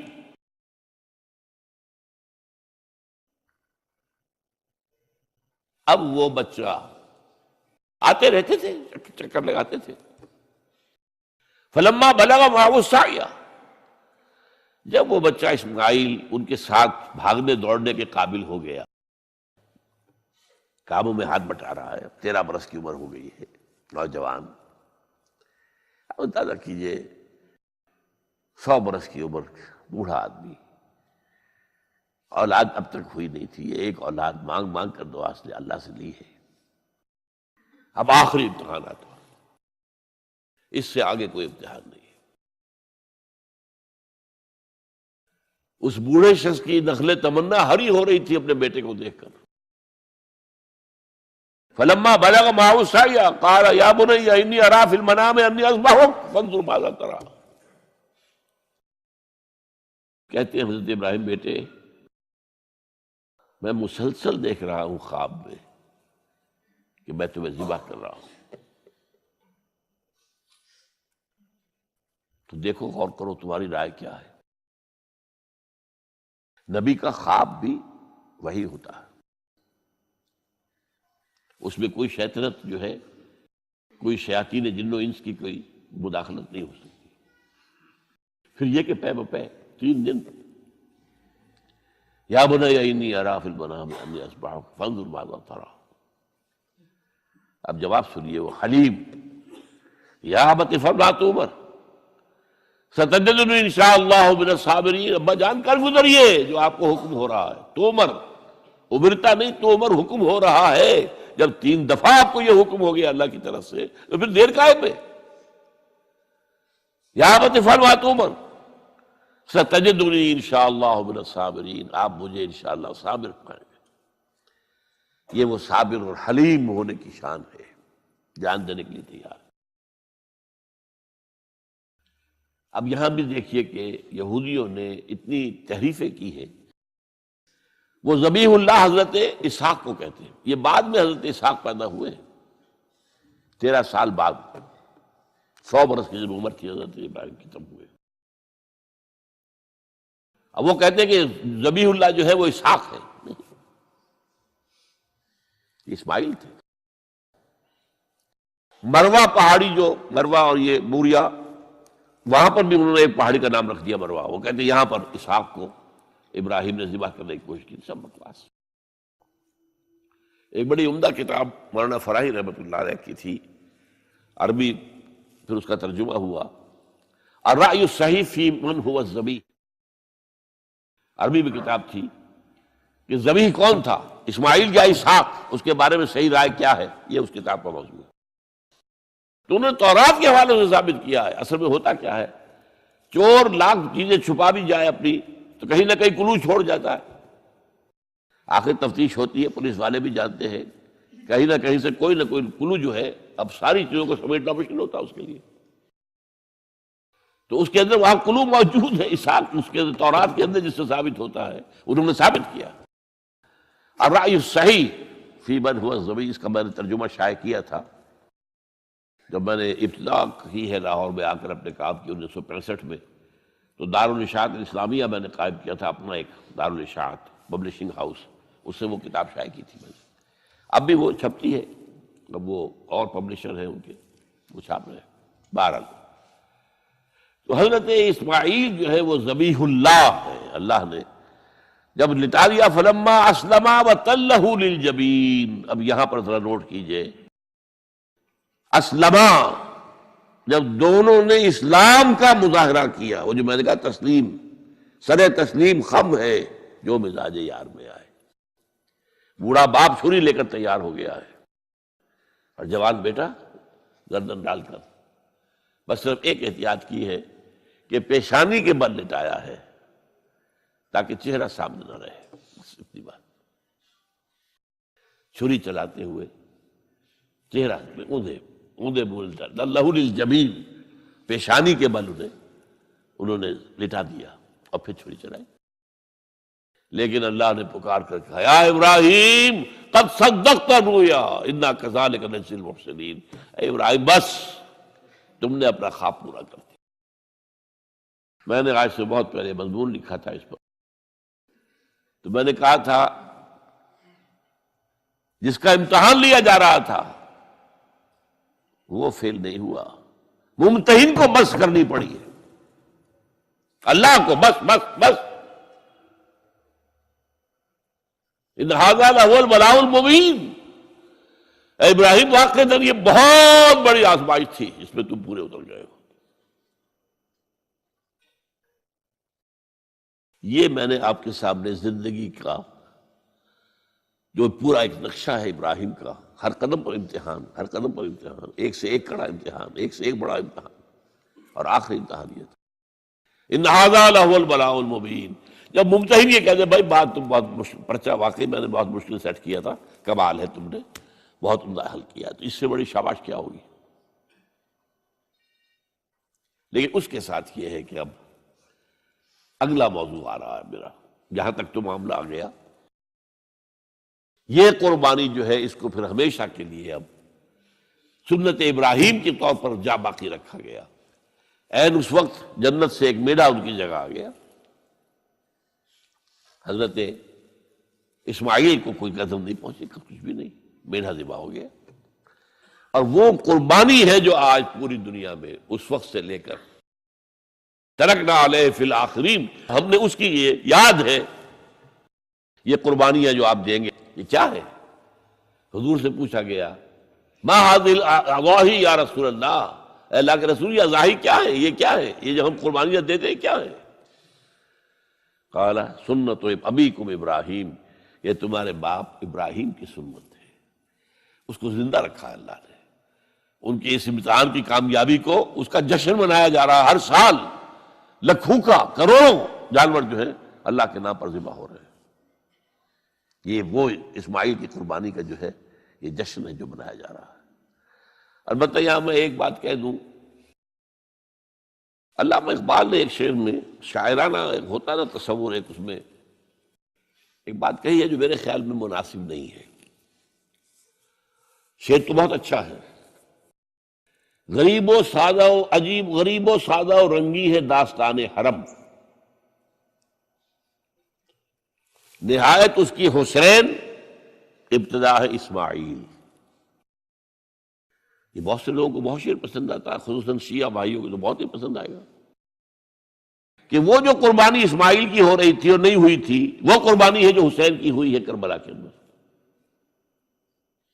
تو غریب و سادہ و رنگی ہے داستان حرم، نہایت اس کی حسین ابتدا ہے اسماعیل۔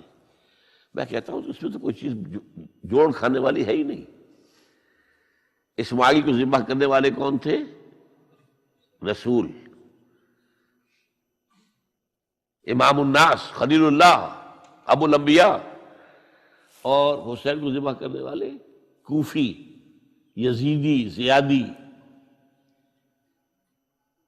نمبر 2، اسماعیل تو ذبح نہیں ہوئے، حسین تو ذبح ہو گئے، کیا مناسبت ہے؟ نمبر 3، حضرت اسماعیل نے تو خود ہی گردن ڈال دی تھی، حضرت حسین تو لڑتے ہوئے ماشاءاللہ بہادری کے ساتھ لڑتے ہوئے جان دیے اور انہوں نے ایسے تو نہیں گردن ڈال دی تھی۔ تو کوئی مناسبت نہیں ہے، تو کوئی نہ کوئی تو مناسبت ہونی چاہیے نا۔ تو اس کی میں نے ترمیم کی ہے، اور علامہ اقبال سے جب اگر اللہ نے آخرت میں ملاقات کرائی تو بتاؤں گا، وہ بھی شاید مان لیں گے میری بات کو۔ یہ غریب و سادہ اور رنگی ہے داستان حرم، نہایت اس کی ہے عثمان ابتدا حابیل۔ یہ حابیل اور قابیل دو بھائیوں کا معاملہ ہوا تھا، دونوں نے قربانی پیش کی، قابیل کی اللہ نے قبول نہیں کی، حابیل کی کر لی۔ غصے میں بھرا ہوا قابیل نے کہا میں تمہیں مار دوں گا، ہلاک کر دوں گا۔ انہوں نے کہا بھائی جان اب یہ تو اللہ کا کام ہے، کس کی قربانی اس نے قبول کی کس کی نہیں کی۔ اللہ تو قبول کرتا ہے متقیوں سے، باقی اگر آپ اپنا ہاتھ اٹھائیں گے مجھے قتل کرنے کے لیے، میں اپنا ہاتھ نہیں اٹھاؤں گا۔ میں تو یہ چاہوں گا کہ آپ اپنے گناہ کا بوجھ بھی لے جائیں، میرے گناہ کا بوجھ بھی آپ ہی لے جائیں۔ مجھے قتل کریں گے مظلوم حالت میں تو میرے سارے گناہ بھی آپ کے کھاتے میں پڑ جائیں گے، تو میں تو کامیابی اسی کو سمجھتا ہوں۔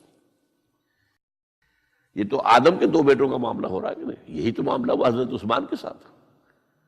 لاکھوں مربع میل کی حکومت تھی ان کی، لاکھوں فوجی موجود تھے، یہ جو تھے گنتی کے چند لوگ آ گئے تھے شریر، عبداللہ ابن سبا کے پیروکار، وہ تو اجازت اگر دیتے تھے، شام سے مصر سے فوج تیار کھڑی ہے اور اجازت مانگ رہی ہے کہ آپ اجازت دیجیے ہمارے ان کا قلعہ کعبہ نہیں، اجازت نہیں دے رہے، نہیں۔ اتنی بڑی بات ہے یہ کہ حضرت عثمان کہتے ہیں کہ میں کسی کلمہ گو کا کے خون سے اپنا ہاتھ رنگنا نہیں چاہتا۔ یہ کچھ بھی ہے، کلمہ گو تو ہے، اپنی جان بچانے کے لیے کلمہ گو کی جان لے لوں، جب یہ مجھے مار دیں گے پھر تم ان سے قصاص لینا، یہ پھر تمہارا کام ہوگا، میرا مجھ سے کوئی تعلق نہیں۔ تو وہ ہیں کہ جو اصل میں جن کو پھر شہید کیا گیا، اور قابیل نے حابیل کو شہید کیا، تو یہ تو مناسبت ہوئی نا۔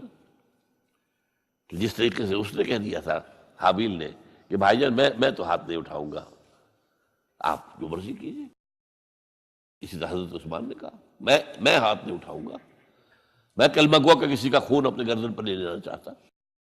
ہاں یہ جب مجھے قتل کر دیں گے پھر تم قصاص لے لینا، یہ الزام بات ہے۔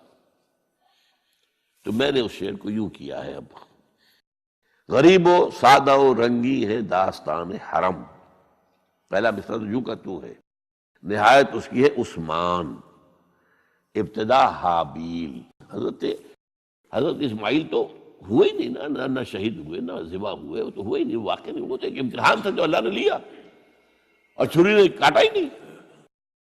اچھا اب آئیے اس بات کی طرف اب حضرت ابراہیم کو اللہ تعالیٰ نے ایک نیا پروجیکٹ دے دیا، ٹاسک، اسائنمنٹ. وہ یہ کہ یہ جو بیت اللہ ہے اس کی تعمیر اصلاً کی تھی حضرت آدم نے علیہ الصلوۃ والسلام.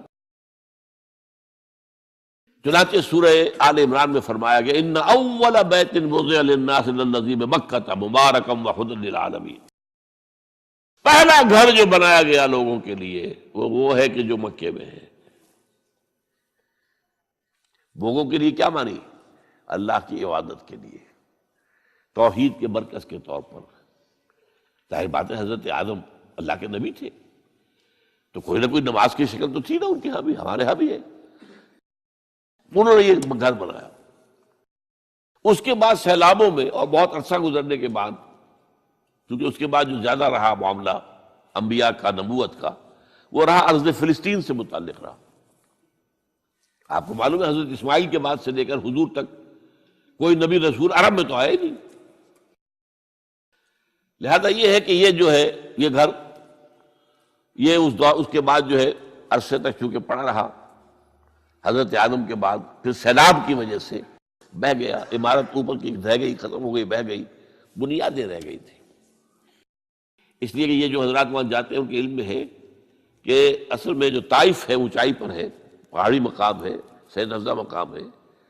بارش جب ہوتی ہے تو اس کا پانی جو آتا ہے وہ سیل کہلاتا ہے، وہ مکے سے ہو کر گزرتا ہے. جنت المالا کی طرف سے ڈھلوان ہے، پانی یہاں سے گزرتا ہے. اور یہ مکہ جو ہے کعبہ یہ عین یوں سمجھیے کہ ایک پیالے کے عین نیچے جو ہے باٹم میں وہاں پر یہ کھڑا ہوا ہے، چاروں طرف پہاڑ ہے. تو سیلاب کی راہ گزر تھی یہ، تو اس وجہ سے یہاں سے وہ پھر حضرت آدم کا بنایا ہوا گھر جو ہے وہ ختم ہو گیا. اب اس کے بعد وَإِذْ بَوَّأْنَا لِإِبْرَاهِيمَ مَكَانَ الْبَيْتِ، جبکہ ہم نے ابراہیم کے لیے نشاندہی کر دی اس گھر کی جگہ کی کہ لو ابراہیم یہ جہاں تمہارے ہم نے اولاد کو یہاں آباد کروایا تھا، ربنا انی اسکنت من ذریتی بواد غیر ذی زرع عند بیتک المحرم. اب اس گھر کی تعمیر کرو. چنانچہ یہ سورہ حج کے 2 رکوعوں کے اندر معاملہ آتا ہے. وَإِذْ بَوَّأْنَا لِإِبْرَاهِيمَ مَكَانَ الْبَيْتِ أَلَّا تُشْرِكْ بِي شَيْئًا وَطَهِّرْ بَيْتِيَ لِلطَّائِفِينَ وَالْقَائِمِينَ وَالرُّكَّعِ السُّجُودِ. اب یہ گھر تعمیر کرو ہمارا بیت اللہ، اور اس گھر کے اندر صفائی ستھرائی رکھو، پاک رکھو اس کو، شرک کی آلودگی سے بھی پاک اور ویسے بھی کوڑا کرکٹ نہ ہو، ڈھیر نہ ہو، تاکہ اگر کوئی میرے بندے یہاں آئے رکوع و سجود کے لیے تو ایسا نہ ہو کہ کوڑا پڑا ہوا ہو، بدبو آ رہی ہو، کوئی اور غیر پڑی ہوئی ہو. جب یہاں کھڑے ہو یہاں اعتکاف کریں عاکفین، چونکہ اس میں سورہ بقرہ میں جو ہے 2 کا ذکر ہے. وَعِدْنَا إِلَىٰ إِبْرَاهِيمَ وَإِسْمَاعِيلَ أَن طَهِّرَا بَيْتِيَ لِلطَّائِفِينَ وَالْعَاكِفِينَ وَالرُّكَّعِ السُّجُودِ. باپ بیٹے دونوں کو حکم دیا جا رہا ہے. یہاں سورہ حج میں 1 کا ذکر ہے. وَإِذْ بَوَّأْنَا لِإِبْرَاهِيمَ مَكَانَ الْبَيْتِ أَلَّا تُشْرِكْ بِي شَيْئًا وَطَهِّرْ بَيْتِيَ لِلطَّائِفِينَ وَالْقَائِمِينَ وَالرُّكَّعِ السُّجُودِ وَأَذِّنْ فِي النَّاسِ بِالْحَجِّ. اور ذرا اذان دو، پکارو لوگوں کو کہ آؤ حج کے لیے. کہاں تک وہ اذان کی آواز گئی ہوگی، کہاں تک بات پہنچی ہوگی. اللہ کا حکم ہے، اذان دی ہے. اذن فی الناس بالحج یاتوک رجالا وعلی کل ضامر یاتین من کل فج عمیق لیشہدوا منافع لہم. پکارو لوگوں کو حج کے لیے، وہ آئیں، تمہارے پاس پیدل چل کر بھی آئیں گے اور اونٹنیوں کے اوپر بھی آئیں گے. اتنی دور سے آئیں گے کہ اونٹنیاں کمزور ہو جائیں گی، دبلی ہو جائیں گی چل کر. وہ آئیں گے تاکہ وہ دیکھیں اللہ تعالیٰ نے کیا کیا روحانی برکات اس جگہ رکھی ہوئی ہے. لیشہدوا منافع لہم ویذکروا اسم اللہ فی ایام معلومات علی ما رزقہم من بہیمۃ الانعام. اور یہاں پر آ کر وہ ہمارے حضور میں قربانی پیش کریں. ہمارے وہ حیوان جو ہم نے بنائے ہیں، ان کو پیش کریں، ان کا خون بہائیں، نہر کریں ان کا، اور پھر فَكُلُوا مِنْهَا وَأَطْعِمُوا الْبَائِسَ الْفَقِيرَ، پھر اس قربانی میں سے خود بھی کھاؤ اور جو فقیر ہے مساکین ہیں ان کو بھی دو اور بانٹو۔ یہ ہے وہاں سے جو حج چلا ہے، اور وہ چل رہا ہے آج تک، اللہ کا شکر ہے۔ حج میں وقفہ نہیں آیا۔ ایک زمانہ تھا بدامنی کا تھوڑا سا، جس زمانے میں آ کر فاطمیوں نے حملہ کیا ہے اور یہاں سے حجر اسود بھی نکال کر لے گئے ہیں، اور تھوڑے عرصے کے لیے انہوں نے اپنی خلافت بھی قائم کی ہے مصر کے اندر، لیکن یہ کہ عام طور پر یہ کہ سلسلہ چلا آ رہا اللہ کے فضل و کرم سے۔ 30 لاکھ آدمی حج کر رہا ہے۔ یاتو کا رجالن، اب رجالن تو کوئی بھی نہیں آتا ہوگا، اب تو کاروں میں آتے ہیں، بسوں میں آتے ہیں، بڑے بڑے ٹرکوں میں آتے ہیں، بڑے اور ہوائی جہازوں سے آتے ہیں، لیکن یہ کہ یاتو کا رجالن وعلی کل ضامر یاتین من کل فج عمیق لیشہدوا منافع لہم، یہاں آ کر منفعت نفع کی چیزیں۔ میرا خیال تھا مالکم ایکس جو ہے ایک بہت بڑے لیڈر گزرے ہیں امریکہ میں، جو بلیکس ہیں، ایفرو امریکنز جو کہلاتے ہیں، وہ جب اسلام لے آیا تھا وہ بہت زبردست لیڈر تھا، بہت بڑا لیڈر تھا۔ اس نے یوں سمجھیے ایک طرح سے وہاں کے جو کالے تھے، جو غلامی کے اوپر کانے بیٹھے ہوئے تھے، ان کے اندر جو ہے ایک جذبہ پیدا کیا ہے، وہ اٹھے ہیں، کھڑے ہوئے ہیں، مقابلے کے اندر تیار ہوئے، مالکم ایکس۔ تو اس نے جو پھر اپنے مشاہدات لکھے حج کے، کہ میں نہیں سمجھتا کہ پوری دنیا میں کہیں اور یہ منظر، یہ مساوات، دو چادریں بس جسم کے اوپر، ان میں بادشاہ بھی ہیں تو وہ 2 چادروں پہ ڈالے ہوئے جسم پر۔ آخر عرب کے بادشاہ بھی کرتے کہ نہیں کرتے حج؟ احرام تو وہی ہوگا، اور پھر جو بھی ایک مرکز کے گرد جو صفیں بنتی ہیں۔ میرا تو اپنا تاثر جو تھا، حالانکہ معلوم تھا کہ مسلمانوں کی تمام جتنے بھی فرقے ہیں ان کا جو ہے قبلہ تو وہی ہے، لیکن ایک ہوتا ہے علم میں کسی شے کا ہونا، ایک ہے دیکھنا۔ 1962 میں جب پہلی مرتبہ اللہ نے یہ شرف عطا کیا، اور میں نے دیکھا عجیب وہ منظر ہوتا ہے، وہ دائرے کے اندر، اور یہ کوئی رکھنا نہیں پڑتا، نماز ایک سب مل کر پڑھ رہے ہیں، ایک ہی نماز پڑھ رہے ہیں۔ اور ایک نقطہ میرے سامنے وہ آیا تھا جو انہوں نے 12 بیان کیا ہے، اور حیران ہوئے لوگ جنہوں نے کبھی سوچا نماز کے اندر اتنا اختلاف 1400 برس کے بعد بھی نہیں ہے کہ جس سے ڈرل ٹوٹ جائے۔ یہ رکوع سجود سب کا ساتھ ہو رہا ہے۔ فرض کیجئے کسی فرقے کے نزدیک یہ ہوتا کہ ہر رکعت میں رکوع ایک ہے تو سجدہ بھی ایک ہے، یہ سجدے 2 کیسے کر لیے تم نے؟ اب یہ کہ وہ تو ایک سجدہ کر کے کھڑا ہو جاتا، اور جس کے نزدیک 2 سجدے وہ بھی دوسرا سجدہ کرتا، ٹوٹ گئی، پیریڈ تو ختم ہو جاتی نا۔ اگر کسی کے نزدیک یہ ہوتا کہ جیسے سجدے 2 ہیں رکوع بھی 2 ہیں، تو وہی بات ہو جاتی کہ کچھ لوگ تو رکوع کرنے کے بعد دوسرا رکوع کرتے، اور کچھ لوگ جو ہے وہ سجدے میں، یہ نادا گر گئے سجدے میں جب وقت قیام آیا، وہ یہ سمجھیں گے۔ یہ عجیب بات ہے، پوری دنیا، اور 1400 برس سے زائد عرصہ گزر گیا، اور اس نماز نہ تو نماز کے اندر کوئی فرق آیا ہے اتنا کہ مل کر نہ پڑھ سکے، شیعہ، سنی، حنفی، شافعی، مالکی، جعفری، زیدی، ظاہری، عباضی، کم سے کم یہ 8 جو ہے فقہ ہیں دنیا میں اس وقت، 4 اہل سنت کی ہے، 4 ان کے باہر کی ہے۔ جعفری شیعہ عام جو ہے اثنا عشری، زیدی ایک اور شیعہ کی شاخ ہے زیدیہ، ایک عباضیہ ہیں، یہ جو ہے ہوتے تھے جو جن کے کفر کے اوپر جو ہے امت کا اجماع ہو گیا تھا، خارجی، ان خارجیوں میں سے کچھ لوگ باقی بچے ہوئے جو نرم ہیں، ان کے اتنے سخت معاملات نہیں تو پہلے ہوتے تھے، وہ عباضی کہلاتے ہیں۔ سلطنت عمان جو ہے وہ عباضی سلطنت ہے۔ پھر ایک ابن حزم ظاہری ہوئے ہیں جو کہ اسپین میں ہوئے، بہت بڑے فقیہ، بہت بڑے عالم۔ تو 8 فقہ ہیں، لیکن نماز کے اندر کوئی فرق واقع نہیں ہوتا، ڈرل نہیں ٹوٹتی، پریڈ میں خلل نہیں ہوتا۔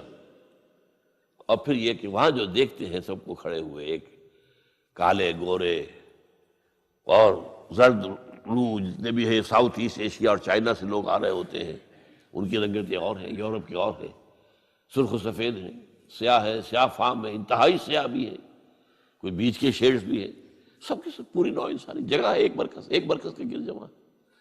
کوئی اور انسان کو کوئی روحانی اور افادہ یا استفادہ نہ بھی ملے، تبھی یہ مشاہدہ جو ہے یہ خود اس قدر جو ہے انسان کے اندر ایک جذبہ پیدا کرنے والی شے ہے، اور اسلام کی عظمت، اس کا جو سکہ بیٹھتا ہے دل کے اوپر، دیکھنے والے کے لیے، سوچنے والے کے لیے، وہ اسی کے اندر موجود ہے بہت. بہرحال وَإِذْ بَوَّأْنَا لِإِبْرَاهِيمَ مَكَانَ الْبَيْتِ أَلَّا تُشْرِكْ بِي شَيْئًا وَطَهِّرْ بَيْتِيَ لِلطَّائِفِينَ وَالْقَائِمِينَ وَالرُّكَّعِ السُّجُودِ وَأَذِّنْ فِي النَّاسِ بِالْحَجِّ يَأْتُوكَ رِجَالًا وَعَلَىٰ كُلِّ ضَامِرٍ يَأْتِينَ مِنْ كُلِّ فَجٍّ عَمِيقٍ لِيَشْهَدُوا مَنَافِعَ لَهُمْ وَلِيَذْكُرُوا اسْمَ اللَّهِ عَلَىٰ مَا رَزَقَهُمْ فِي أَيَّامٍ مَّعْلُومَاتٍ عَلَىٰ مَا رَزَقَهُمْ مِن بَهِيمَةِ الْأَنْعَامِ. تو یہ حج کا نظام ہے جس کو کہ پھر اس کی فرضیت کا حکم وہ ہے جو سورہ آل عمران میں آیا ہے. ان اول بیت وضع للناس الذی ببکہ، اس کی میں نے وضاحت کر دی آپ کے سامنے. وہ کیا ہے؟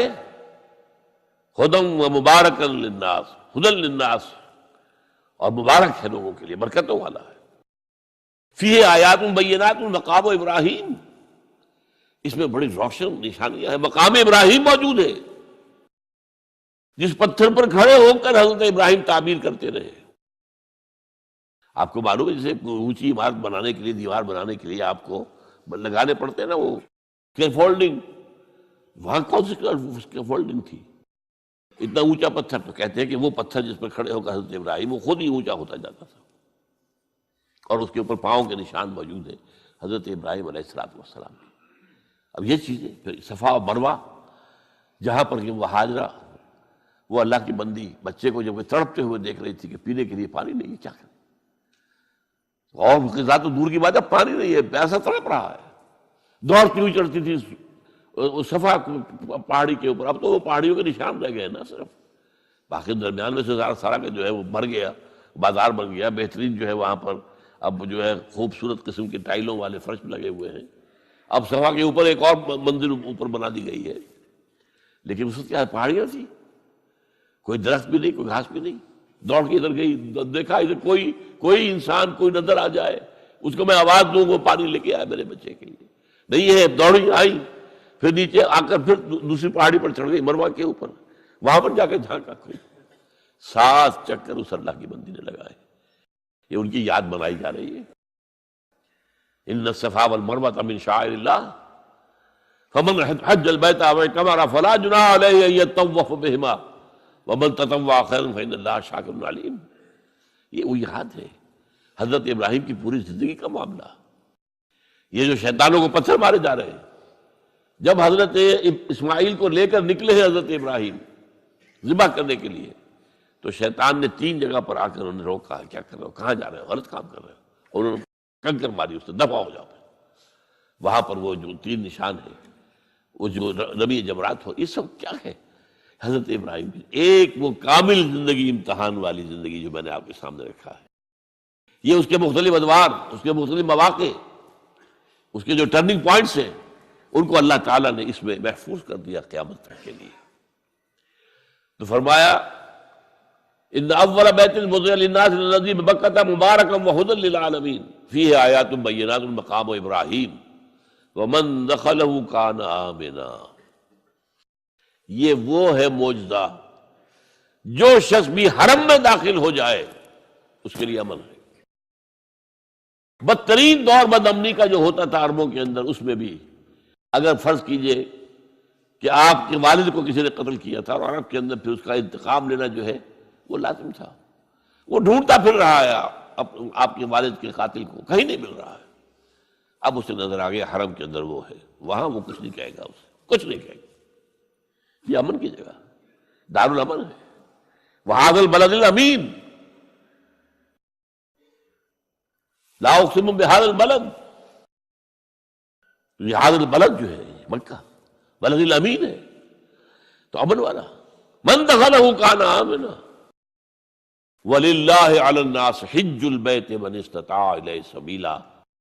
اور اللہ کی طرف سے لوگوں پر ایک ذمہ داری ہے، بوجھ ہے کہ وہ اس کے گھر کا حج کرے جو بھی اس کے لیے استطاعت رکھتا ہو سفر کی.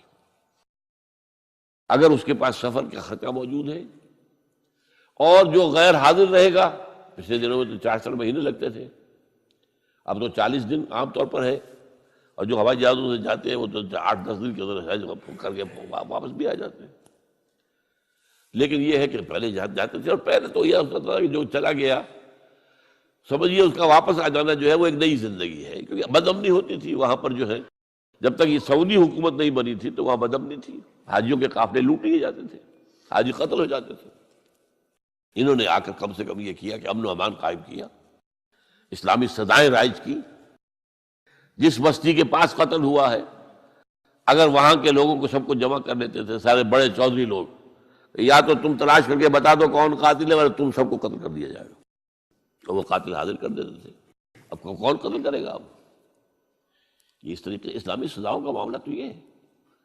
تو اس حوالے سے اب وہاں پہ امن ہے، بالکل کوئی چوری چکاری بھی نہیں۔ البتہ ہمارے اب بہت سے لوگ جو وہاں پر ورکرز، مزدوروں کی حیثیت سے آ کر رہ گئے ہیں، وہ کرتے ہیں کام، غلط کام کرتے ہیں، ورنہ وہاں نہ چوری تھی نہ کچھ نہیں تھا، کچھ نہیں تھا، بالکل نہیں تھا۔ سن 62 کے تک کا دور میں دیکھ کر آیا، کچھ نہیں تھا۔ بلکہ ہمارے جو معلم تھے انہوں نے ایک خاص وقت میں کہا کہ بھائی اب ذرا خیال کر لینا، اپنے بٹوے وغیرہ سنبھال کے رکھنا، اب یمنی آ گئے ہیں، فیہ حرامی، وہ اس میں چور کو حرامی کہتے ہیں، یعنی حرام خور، تو فیہ عقیل عطاس ان کا نام تھا، فیہ حرامی، ان کے یمنیوں کے اندر چور ہیں، تو ذرا اب خیال رکھنا اپنی جیبوں کا، اس سے پہلے جب تک وہ اب یمنی نہیں آ کوئی یہ جو حج ہے، اب اس کے بارے میں چند منٹ رہ گئے، اس کی خاص بات آپ نوٹ کیجئے۔ دیکھیے اسلام کے 5 ارکان ہیں جو ہم نے پڑھے حدیث کے دوران۔ ایک کا تعلق عقیدت سے، کلمہ شہادت، 4 عبادات ہیں، نماز، روزہ، حج اور زکوٰۃ۔ ان میں ایک فرق یہ ہے کہ 2 عبادتیں وہ ہیں کہ جو ہر مسلمان کو فرض ہے، پیسے والا ہو، بھوکا ہو، خلاش ہو، نماز تو پڑھنی ہے، روزہ تو رکھنا ہی رکھنا ہے۔ البتہ 2 وہ ہیں جو صاحب ثروت لوگ، اگر آپ صاحب نصاب ہیں تو زکوٰۃ دیں گے، ورنہ تو نہیں۔ اور یہ کہ حج بھی آپ کریں گے اگر آپ کے اندر استطاعت ہے کہ آپ اپنی غیر حاضری کے وقت کے لیے بھی اپنے گھر والوں کے پاس چھوڑ کر جائیں، ان کے لیے نان نفقے کے لیے، تب وہ فرض ہوگا، ورنہ فرض نہیں۔ اچھا، ایک اعتبار سے کیا ہے کہ نماز اور زکوٰۃ کا تو بے پناہ ذکر ہے، بار بار ہے، بار بار ہے، بار بار ہے، بار بار ہے۔ حج کا صرف 3 مقامات پر ذکر ہے، 2 رکوع ہے سورہ حج کے، 2 رکوع ہے سورہ بقرہ کے، اور 3-4 آیتیں جو ہے جو ابھی میں نے آپ کو پڑھ کر سنائی ہیں، یہ سورہ آل عمران کی۔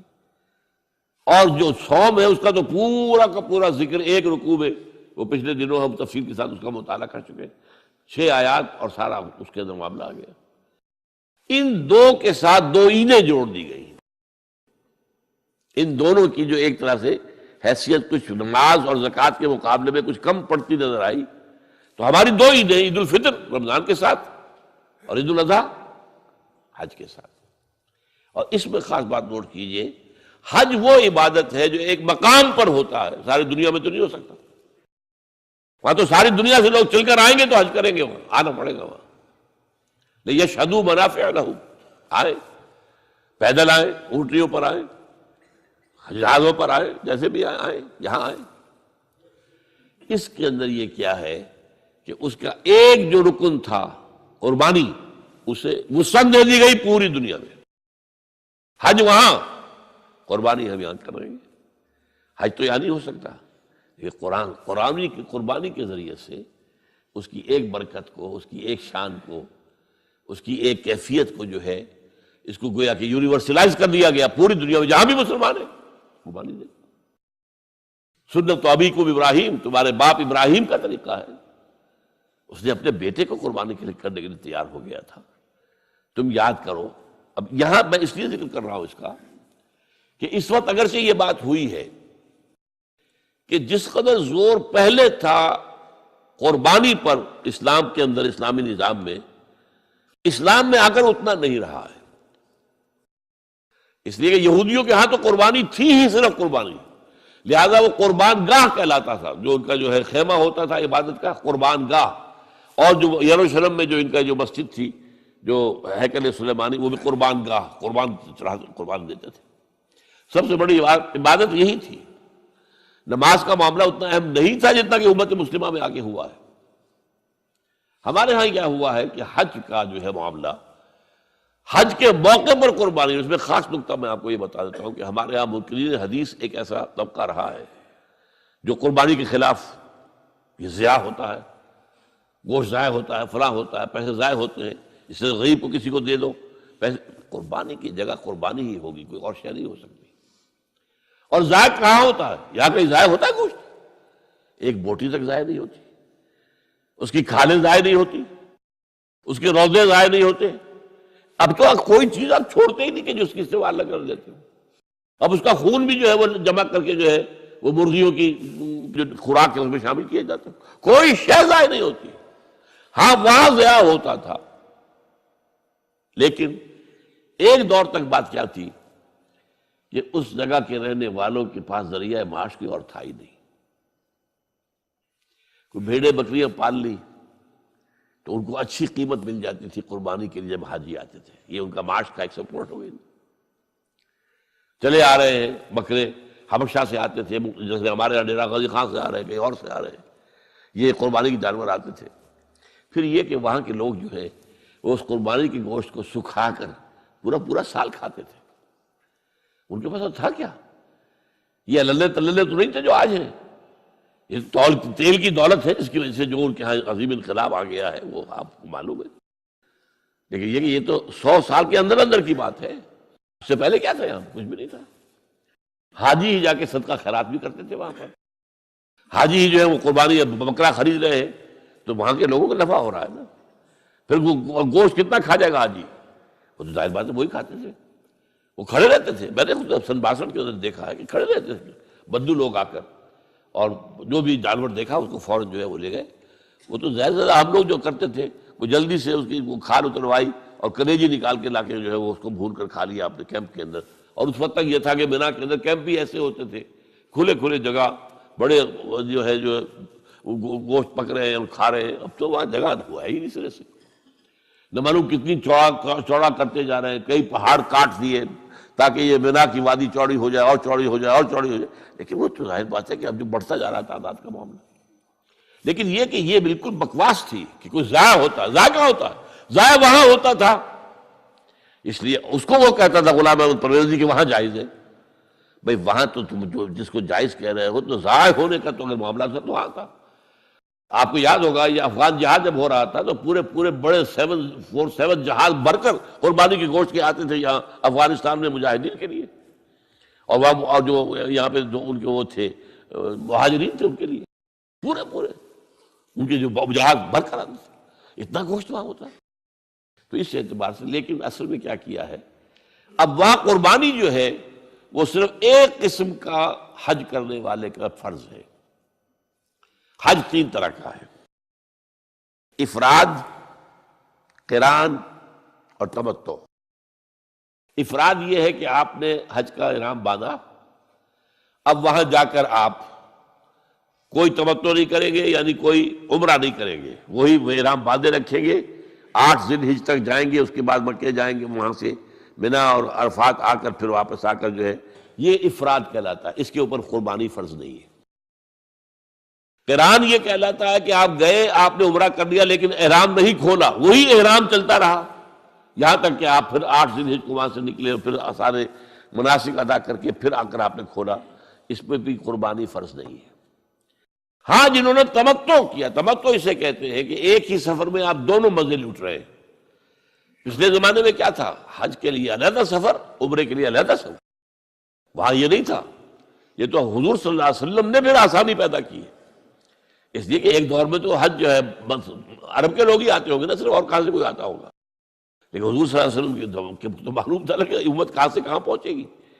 انڈونیشیا کے آخری جزیرے سے چل کر لوگ آئیں گے اور امریکہ کے مغربی ساحل سے بھی چل کر آئیں گے، یہ آئے گے کہ نہیں آ رہے ہیں۔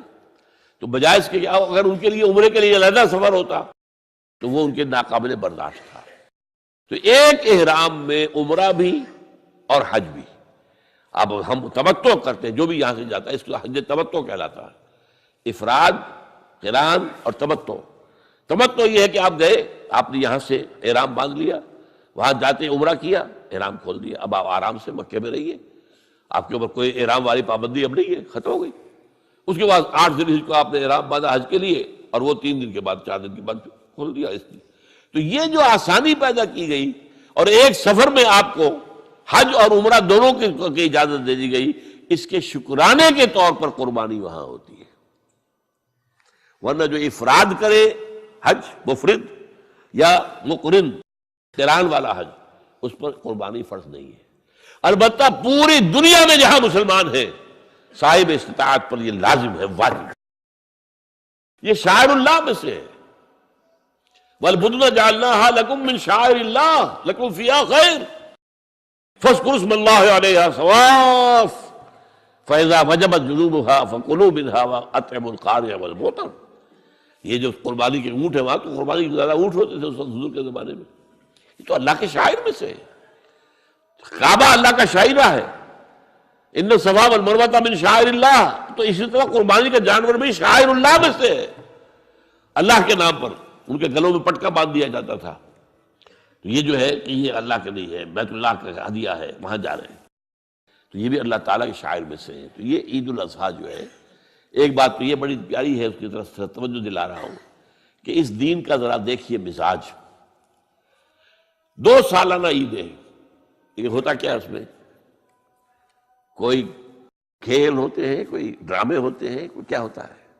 کچھ نہیں، 2 رکعت نماز، جاتے آتے تکبیرات، کبر ہو تکبیرہ وَلِتُكَبِّرُوا اللَّهَ عَلَى مَا هَدَاكُمْ، یہ یہاں بھی آیا ہے، سورہ بقرہ میں بھی آیا۔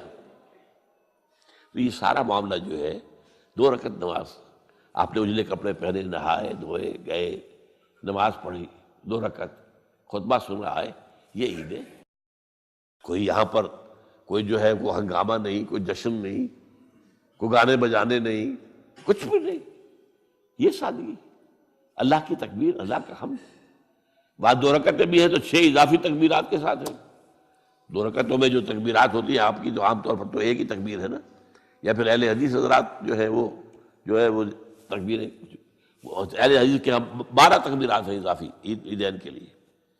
بہرحال یہ عید الاضحیٰ جو ہے، یہ ہمارے اندر اس روح قربانی کو باقی رکھنے کے لیے ہے۔ ہوا کیا ہے اس 1400 سال میں بدقسمتی سے؟ ایک طرف تو شکر ادا کیجئے کہ کم سے کم دین کا ڈھانچہ برقرار ہے، حج ہو رہا ہے، 30 لاکھ آدمی حج کر رہے ہیں، عمرہ ہو رہا ہے، لاکھوں آدمی عمرہ کر رہے ہیں، یہاں ہمارے ہاں 25,000 کا شہر اعتکاف آباد ہو جاتا ہے۔ چلیے، اسلام کا ڈھانچہ تو کچھ نہ کچھ ہے نا، روح نہیں ہے۔ نماز و روزہ و قربانی و حج یہ سب باقی ہے، تو باقی نہیں ہے۔ عقل و دل و نگاہ کا مرشد اولی ہے عشق، عشق نہ ہو تو شرع و دین متقدع تصورات۔ یہ روح جو ہے اللہ کی محبت، اللہ کے ساتھ وفاداری، اللہ کے لیے ہر شے قربان کرنے کو تیار ہونا۔ ان صلاتی و نسکی و محیایا و مماتی للہ رب العالمین۔ جب تک یہ روح نہیں ہوگی، اسی لیے فرمایا سورہ حج میں لن ینال اللہ لحومها ولا دماؤها ولکن ینالہ التقوی منکم۔ دیکھو تم اونٹ اگر ذبح کرتے ہو یا بکرا یا کوئی اور چیز، بیل گائے، اللہ تک ان کا نہ گوشت پہنچتا ہے نہ خون۔ لن ینال اللہ لحومها ولا دماؤها ولکن ینالہ التقوی منکم۔ ہاں، اگر تقوی تمہارے اندر ہے وہ اللہ تک پہنچ جاتا ہے، وہ روح تقوی وہ ہے نہیں۔ ایسا بھی ہوگا کوئی بہت بڑے سیٹ ہوں گے، وہ کوئی 50,000 کا میڑا خرید کر، اور پھر اس نے جو ہے وہ اس کو مہندی لگا رکھی ہے اور رنگ لگا رکھے ہیں اور ریشمی چادریں ڈالی ہوئی ہیں اور لے کر پھر رہے، دکھا رہے ہیں کہ اس شان کی قربانی ہم دیں گے۔ یہ تو سب دکھاوا ہے۔ اگر وہ اس میں وہ روح نہیں ہے تو کچھ نہیں ہے، دینے کی اس کی کوئی قدر و قیمت ہی نہیں۔ تو اللہ تعالی ہمیں ان عبادات کے اندر اصل روح جو ہے وہ پیدا کرنے کی توفیق عطا فرمائے، اور اللہ تعالیٰ جن کو بھی حج کی توفیق دے ان کو بھی جو حج مبرور ہو، اس لیے کہ کہا گیا ہے یہ کہ چند افعال ایسے ہیں کہ جن سے گزشتہ زندگی کے سارے گناہ معاف ہو جاتے ہیں۔ ایک کیا ہے؟ ایک شخص کفر سے اسلام میں آئے، اب ظاہر بات ہے اسلام لانے سے پہلے کہ اس کی زندگی جو ہے کفر کی، شرک کی جو بھی تھی معاف ہو گئی، بات صاف ہو گئی۔ نمبر 2، حج مبرور، وہ حج جو اللہ کے یہاں قبول ہو جائے۔ لیکن وہ حج کون سا ہوگا؟ حلال کی کمائی سے کیا گیا، اس میں ساری شرائط ملحوظ رکھی گئی. فلا رفث ولا فسوق ولا جدال فی الحج، نہ لڑائی جھگڑا ہو نہ کوئی اور ہو. آپس میں جھگڑتے ہیں وہاں پر. ٹیکسی کی ہے 5 آدمیوں نے، اب آپ کو معلوم ہے کہ پچھلی سیٹ پر 3 میں جو درمیان میں بیٹھا ہوا ہے وہ تو ایسے جیسے کہ اونٹ کے کوہان پر بیٹھا ہوا ہے، تو وہ لڑتے ہیں کہ اب مجھے باری دو. یہ ساری چیزیں جو ہے یہ اگر وہ روح تقویٰ ہے تو پھر نہیں ہوتی. آپ اپنے بھائی کو اپنے اوپر ترجیح دیجیے اور اس میں اپنے ایثار کیجیے، آپ اپنے لیے اللہ تعالیٰ کے ہاں اجر و ثواب زیادہ بنا لیں گے. تو اس حوالے سے حج کو کہا گیا حج مبرور، کہ کوئی شخص جو ہے اگر حج ایسا کر لے، ایسا پاک و صاف، تو وہ پھر ایسے ہو کر آتا ہے کہ جیسے کہ اس نے ابھی وہ اس کی ولادت ہوئی ہے، اس کا پچھلا پوری زندگی کا حساب کتاب صاف ہو جاتا ہے. لیکن اگر وہ کمائی کیا جو ہے حلال کی نہیں ہے تو اس کے لیے بھی حدیث سن لیجیے. حضور نے نقشہ کھینچا ہے کہ ایک شخص ہے حج کے لیے آیا ہے، دور سے آیا ہے، اشغث اغبرا یطیل سفرا، بڑا لمبا سفر کر کے آیا ہے، بال غبار آلود ہے، کیونکہ وہ ہوائی جہاز سے تو آتے نہیں تھے، وہ تو اونٹ کے اوپر سفر کر کے آتے تھے. تو اندازہ کیجیے کیا ان کا حلیہ بن جاتا ہوگا. نہاتے بھی نہیں تھے، مبادا کوئی بال ٹوٹ جائے. احرام کے اندر تو بال بھی توڑنا آپ کے لیے جائز نہیں ہے، تو اس لیے وہ نہانے کے سے بھی رکے رہتے تھے. اسی لیے تو کہا ہے ثم لیقضوا تفثہم، پھر جب یہ سب تم کچھ کر لو تو پھر اپنا جو بھی میل کچیل ہے وہ دور کرو، اپنا نہاؤ دھو اور اپنا احرام کھول دو. اور گویا کہ جیسے عید ہوتی ہے، ہمارے ہاں عید کی نماز ہوتی ہے، تو وہاں پر وہ پھر اس کی جگہ پر جو ہے وہ طواف ہے، طواف زیارہ، کہ جو یوم نحر کو قربانی دینے کے بعد اور رمی جمرات کے بعد پھر جاؤ اپنا حجامت بھی کروا کر سر منڈوا دینا جو ہے افضل ہے. پھر جاؤ اور جا کر اب کپڑے پہن کر گویا کہ عید منانے کے انداز میں اچھے کپڑے پہن کر خوشبو لگا کر جاؤ اور طواف زیارت کرو. یہ طواف زیارت جو ہے یہ جو ہمارے ہاں عید اضحیٰ کی نماز کی 2 رکعتیں اس کے قائم مقام ہے. یہ ہے اس طریقے سے یہ نظام آپس میں بڑا مربوط ہے. اقول قولی ھذا واستغفر اللہ لی ولکم ولسائر المسلمین والمسلمات.